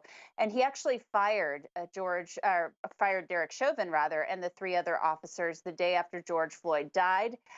Very interesting testimony from him so far. Back last year after this happened, he called George Floyd's death a murder, which is a huge statement from a member of a police force to discuss or to refer to when talking about one of their officers. We're going to play a little bit of the testimony from him right now. And as the Code of Ethics provides in the policy manual, law enforcement officers' fundamental duty to serve mankind and safeguard lives and property, and to protect the innocent against deception and the weak against oppression and intimidation. Is that right? That is correct.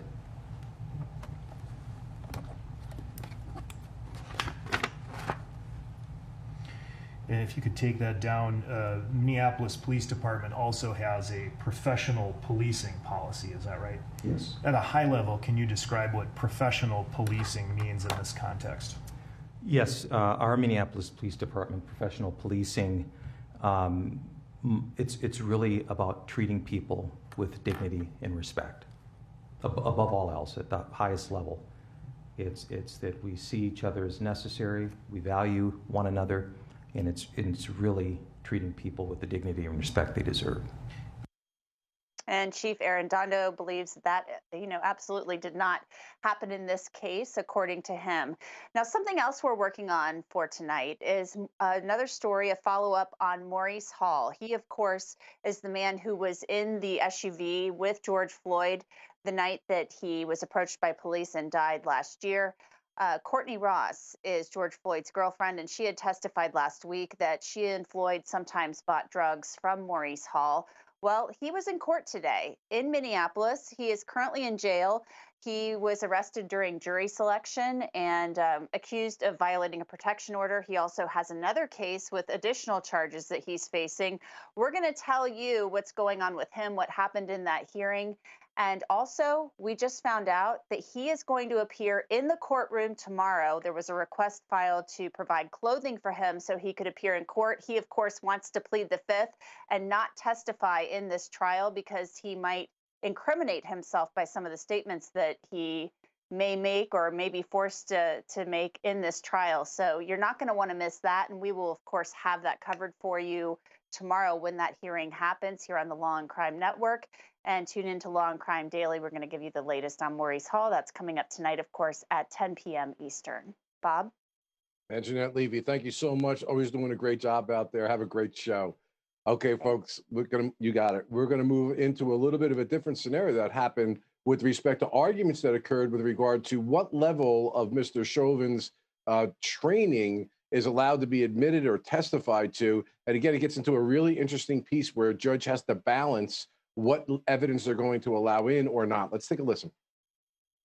It's embedded with 8 hours of other training. I think that would make it relevant. If you have training, but you cannot connect it to a training that Mr. Chauvin was at, it's hard to say then that you've laid the foundation for it. But it sounds like you've got the foundation. Am I correct? Yeah, I think it's pretty clear, Your Honor. Now, as far as the other issues Mr. Nelson's identified, that seems to be more weight.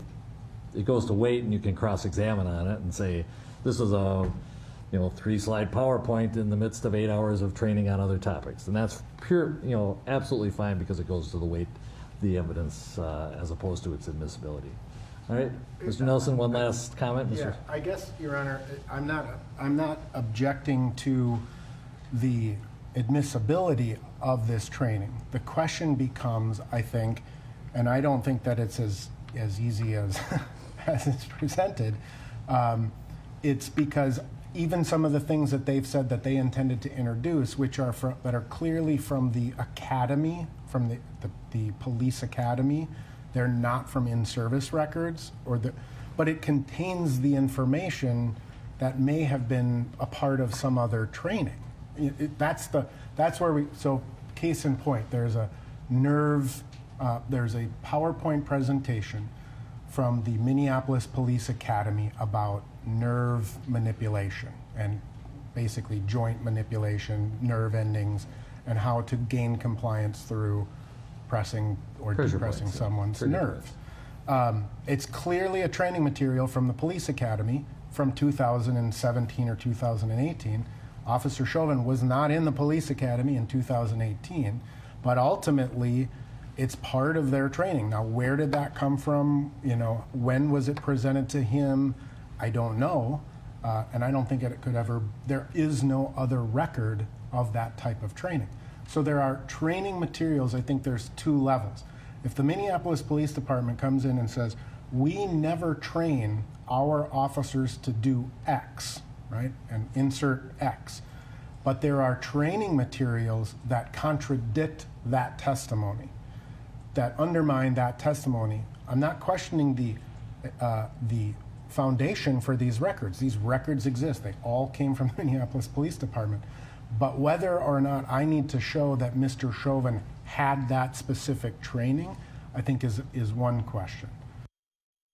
Bernarda, please break that down for us and tell our audience the difference, what the judge is meaning and the lawyers when they talk about weight versus admissibility. So a big issue here, of course, is going to be the training of Derek Chauvin. Remember in the opening statement by Eric Nelson is that he stated that Derek Chauvin was acting pursuant to the training. So a balance that the judge is trying to balance out right now is that how much of the training is going to be allowed before the jury. So if we allow the training before the jury, we have to be cautious and make sure that the training that is allowed before the jury is actually training that Derek Chauvin took. It can't just be amounts of evidence of all this training that exists in the police department if Derek Chauvin didn't personally take that training, because you have to link the two together. And that is what the judge is trying to tell both counsel, that you have to make that link, that even though this training was offered and what the training consisted of, that Derek Chauvin attended that training and is aware of that training and the concepts of that training, because that will go to knowledge of that type of training. And Imron, what do you think about the idea that the legislature has changed their law? I want to keep getting back to this point, to specifically exclude certain kinds of things such as chokeholds and applying pressure to the neck and immobilization techniques after the Derek Chauvin incident. Like, why would the legislature be needing to do that if it was already presumed to have existed in the law already? Is that something you think the defense can try to get out there? The reason they did it was because it was not clear? Yeah, Bob, what's going to be probative here is not what the legislature is now, but what the legislature was when Derek Chauvin was being trained and at the time that this incident happened. What has happened subsequently and perhaps remediately to address a situation within the police department is not probative as to the guilt or innocence of Derek Chauvin or whether he was trained properly. So if I was Eric Nelson, I would be honing in on the fact that that is of no importance. If the prosecution is going to try to go there, I would object strenuously that that should not reach the jury's ears. Yeah, but Imron, wouldn't maybe I'm getting it wrong. Wouldn't that kind of help the defense if they say the reason they changed the statute after the Chauvin incident is because when they looked at it, and it's the law that he has to be responsible for, not policies and procedures, the law, and the law at the time did not cover the knee on the neck and and all those things. That's why they had to change the law, because, and that's proof that during the time Chauvin did it, it was not in existence, these things about neck restraints, things of that nature. Would that be an argument you think could try to get out there? I mean, because I think that's relevant. So if the prosecution is arguing that he should have been following certain procedures that are in effect now, then as on the defense side, I would be stating, well, listen, these were not on the books at the time. These were measures that were taken because they realized that perhaps something was wrong. But I would be going to show that he was doing everything that he was trained to do at the time, and nothing was unlawful. So if I was the defense, I would be specifically pointing out that at the time, Derek Chauvin was doing it by the books, and there was no training that may be on the books now. Yeah, it'd be very interesting to see to what level training has anything to do with whether or not you violated a legislative statute, but we can get into that some other time. You guys are awesome. That's why I love having you on. We're going to take a quick break. We'll be right back.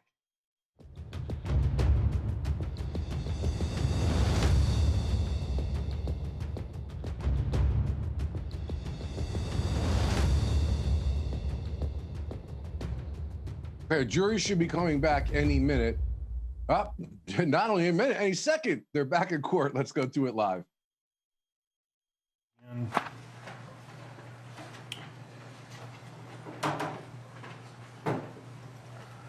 All right, sir. Before the break, we were discussing the de-escalation policy.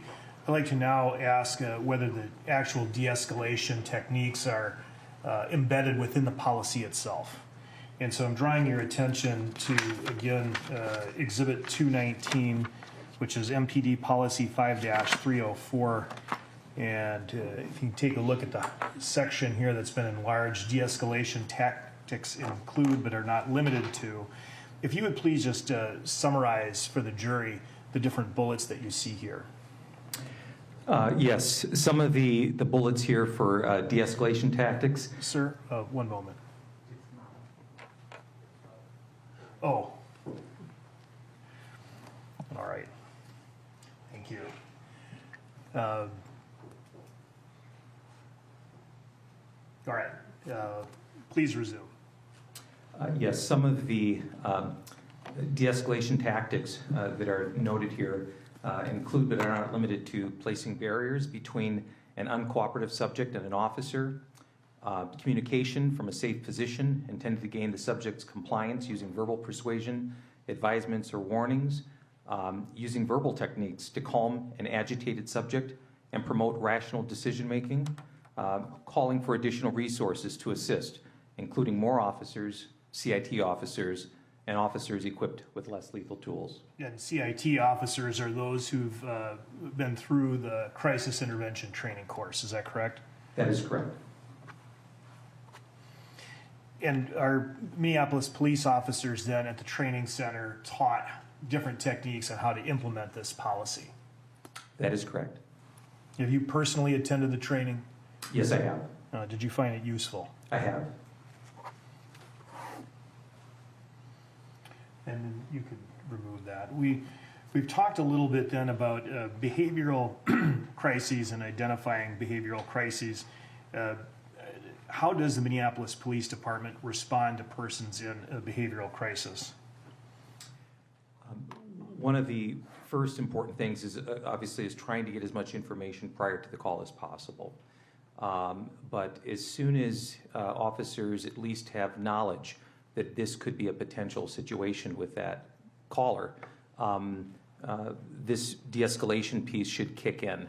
And that they, while they may not know exactly what they're going to encounter when they arrive on the scene, this body of knowledge that they've been taught should at least be kind of forefront in terms of the different tools that they'll be using possibly to help de-escalate that situation. What is an EDP? What is that acronym? The acronym EDP is labeled through our Minneapolis Emergency Communications Center as a emotionally disturbed person. And so when our Minneapolis police officers receive a EDP call, that is prompting them that there's at least initial information that they're going to be responding to someone who may be in crisis. And that's something that the officer would then be communicated by a dispatcher prior to going to the scene, correct? That is correct. However, when if that information is not imparted upon them, they make their own assessment at the scene as to whether the person could potentially be an EDP. Is that correct? That is correct. You indicated that the Minneapolis Police Department receives over 100,000 calls a year, calls for service. Is that right? Yes. Do you have an idea of how many calls for service involve people in crisis? I believe in 2019, Minneapolis police officers responded to about 4,500 of those signified as EDP calls. Yes. Now, in terms of teaching officers how to recognize a person who may potentially be in crisis and therefore unable to comply with commands, you place these different signs into MPD policy. That is correct. And I'd like to direct your attention now to Exhibit 231 and ask that to be published. And this is 7-809, the crisis intervention policy. You say it begins here. Oops, sorry. But we'll go ahead and over to page 2. And I'd like to highlight, please, for the jury, the definition of a crisis. And again, in the definition of a crisis under the MPD policy, generally speaking, we're talking about some of the same things that we saw before in the de-escalation policy. Is that right? That is correct. There can be mental illness. Is that right? Yes. Substance abuse can be a crisis or a barrier to communication, correct? Yes. And same with various stressors. Is that right? Yes.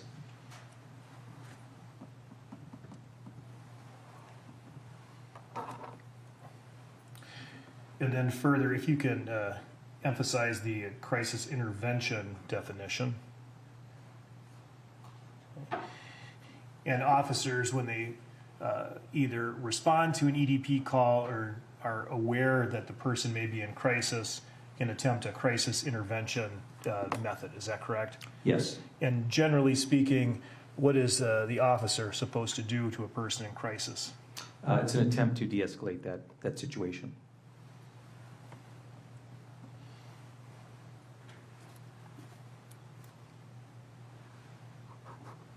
And the policy then of the Minneapolis Police Department in handling persons in crisis, if we could look at section 3 of the policy, would be the next page. Highlight Roman 3. Okay, in accordance with the Minneapolis Police Departmental policy, what are officers supposed to do? How are they supposed to handle encounters with individuals who are experiencing a crisis? We really want to, again, we want to meet people where they are. We want to bring our values, our principles to those situations. We recognize that oftentimes people who are experiencing crisis, it is not something that they brought on themselves, but they're dealing with. And so there's a sense of dignity and respect that we should be honoring when we come to those calls. And so, as it's mentioned here, the values of protection, safety, and sanctity of life. Oftentimes, again, we are that first face of government that they're going to see. That may be 3 o'clock in the morning. And so we have to wear many hats, but we want to be respectful in that care that we're trying to provide for that individual. And sometimes persons might be experiencing some sort of a breakdown that, maybe they did partially bring upon themselves. Is that right? That is correct. And are those people still entitled to be treated in accordance with MPD policy? Yes, they are.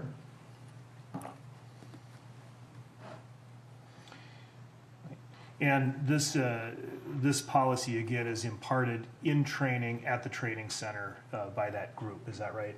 That is correct. Now, I'd like to, if you could take that down, please, talk to you a little bit about officers' role as first responders in terms of providing basic medical care, all right? And so with that, can you tell the jury, are Minneapolis police officers trained to provide basic medical care? Yes, we are. Can you please describe what level? I'm aware there are various different levels of medical care that someone could be trained in. So most of department members will have at least basic training in terms of first responder, the ABCs, airway, breathing, circulation, the effects of applying direct pressure on wounds to stop bleeding. Many of the things that we will respond to, perhaps just because we're closer to a call than perhaps our EMS or our fire before they get there. And they obviously have a higher degree level of training. But the training that we have and that we receive, it's very vital because those seconds are vital. Our officers carry tourniquets. We respond to situations where members in our community will have gunshot wounds.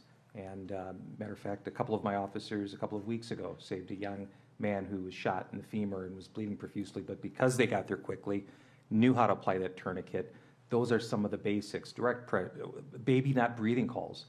Our officers have saved the lives of children who've choked or what have you because they've applied or they've been able to help start emergency breathing for them. So those are some of the basic types of first aid that are chest compressions, those types of basic first aid. And are officers then, specifically trained at the training center to provide this basic sort of first aid? That is correct. And does the Minneapolis Police Department have a policy regarding any duty that an officer would have to apply that training to a real life situation? Yes. We recognize, again, I mentioned that we are oftentimes going to be the first ones to respond to someone who needs medical attention, and so we absolutely have a duty to render that aid. And that, of course, is in the policy and procedure manual, is that right? Yes. If I can display Exhibit 230, which is MPD Policy 7-350. Emergency medical response. And under Roman 1, you see that the purpose of the policy is to lay out in writing the roles and responsibilities of Minneapolis Police Department employees. Okay, we're going to take a quick break, and we will be right back. Please stay with us.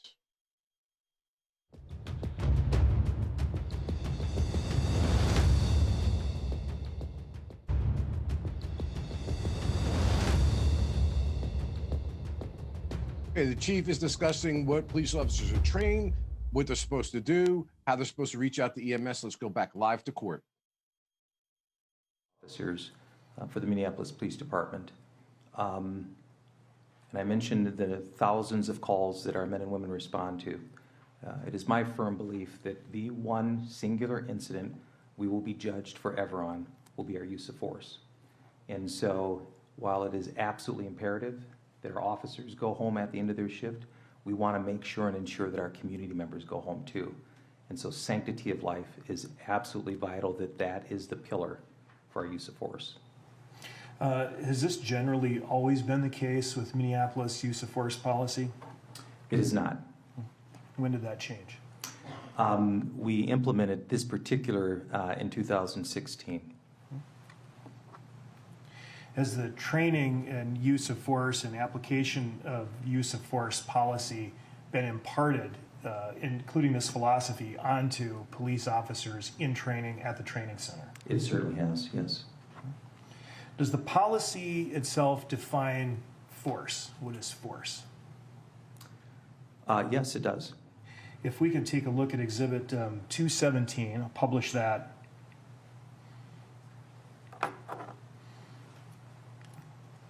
If you'd highlight use of force.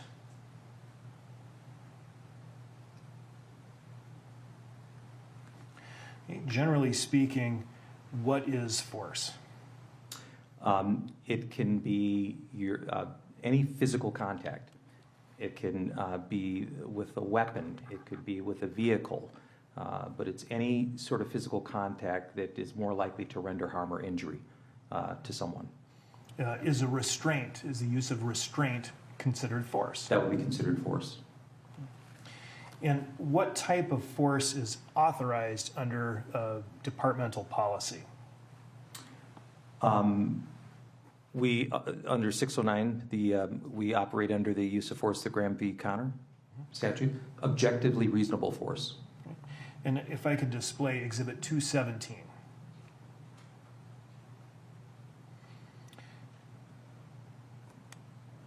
Let's see. First, go back to 5-303. 5-303 authorizes force, is that right? And you mentioned 60906, state statute authorizing force under certain circumstances, is that right? Yes. And the phrase that's used for the authorization of force is what type of force? Reasonable. And that force can be authorized under certain circumstances, is that right? Yes. All right. So now if you would go to the next page, and let's talk about the circumstances under which a police officer is authorized properly to use force. If you highlight that. What are the circumstances under which an officer is authorized to use force? An officer is authorized to use force affecting a lawful arrest, executing a legal process, enforcing an order of the court, and any other duties imposed upon that officer. And that term reasonable force is further delineated in the policy, is that right? Yes. If we take a look at Exhibit 217, I believe under the definition, objectively reasonable force.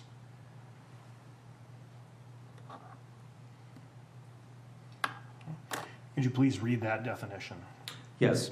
The amount and type of force that would be considered rational and logical to an objective officer on the scene, supported by facts and circumstances known to an officer at the time the force was used. Oh, you discussed a case, the Connor, right? The Connor factors. And I'd like you to, well, first of all, does the policy reference the Connor factors that you just mentioned? Yes. If you could display 217, page 2. Okay. And we have 3 bullet points here under the Connor factors. And that is the officer is supposed to look at the totality of the circumstances, right? Yes. And the 3 bullets here that the officer is supposed to consider are what? The officer should consider the severity of the crime at issue, whether the suspect poses an immediate threat to the safety of the officers or others, and whether he is actively resisting arrest or attempting to evade arrest by flight. And fair to say these 3 different considerations are things that you can attribute to the subject, correct? Yes. That's the subject's conduct, not someone else's. Yes. And of course, it has to be judged by a reasonable police officer on the scene at the time, correct? Yes. Now, do you recall, and obviously you're here talking about what happened on May 25, 2020, involving George Floyd. Do you recall why the officers were responding to cup foods on that date? The original reason for the call? The original reason for the call was a response regarding a counterfeit situation at the store at the intersection of 38th in Chicago. And in terms of the deployment of your resources at the Minneapolis Police Department and as chief, how do you rate, I guess, the severity of that offense, the seriousness of that offense? It would probably not rise to the level of, and particularly in light of last year, the level of violent crime that we've experienced in the city, but we would certainly respond to it, but it would not rise to the level in terms of severity of the crime here. In looking at the particular type of crime, is that one for which a suspect is typically taken into a custodial arrest? Typically not. And why is that? If it's not a violent felony, we also, in coordination with our jail system and our courts, there's been a shift over the years to make sure that the individuals who are going to jail are those who, from a public safety standpoint, need to be at least in that facility in the Hennepin County Jail. And if we can properly identify and it's not a violent situation, we can always charge via complaint and other things. And so that's one of the reasons why. You use the phrase, I guess, violent felony. What's the more important part, whether it's violent or whether it's a felony? Oh, violence. Why is that? Well, it can certainly endanger not only the officers but the community. where something that's merely labeled a felony may or may not require a full custodial arrest. That is correct. And are Minneapolis police officers trained in the use of force? Yes. In the pre-service, in the academy, and also in post-service at the in-service training? Yes.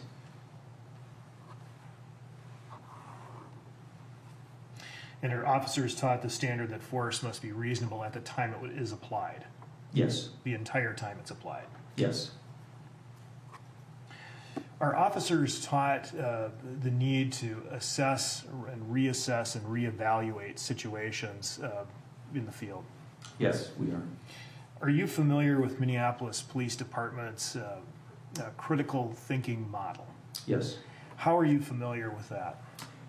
It was something that I wanted to embark and make sure that it was part of our training curriculum that also includes the aspects of procedural justice. And procedural justice is really, it's actually research and evidence-based learning that has shown that if police departments treat people with respect, give them voice, establish neutral engagements, and build areas of trust, our communities are more likely to cooperate with us. We're likely to be seen more as legitimate. It's critical testimony in the case. Cannot wait to see what the defense attorney does with respect to it on cross-examination. Listen, I want to thank our guests. They were awesome as always. Imron, thank you very much for being here from the beginning. Bernarda, thank you. You know we're going to be doing it gavel to gavel, so don't go anywhere. Michael Bryant is next. Have a great rest of the day.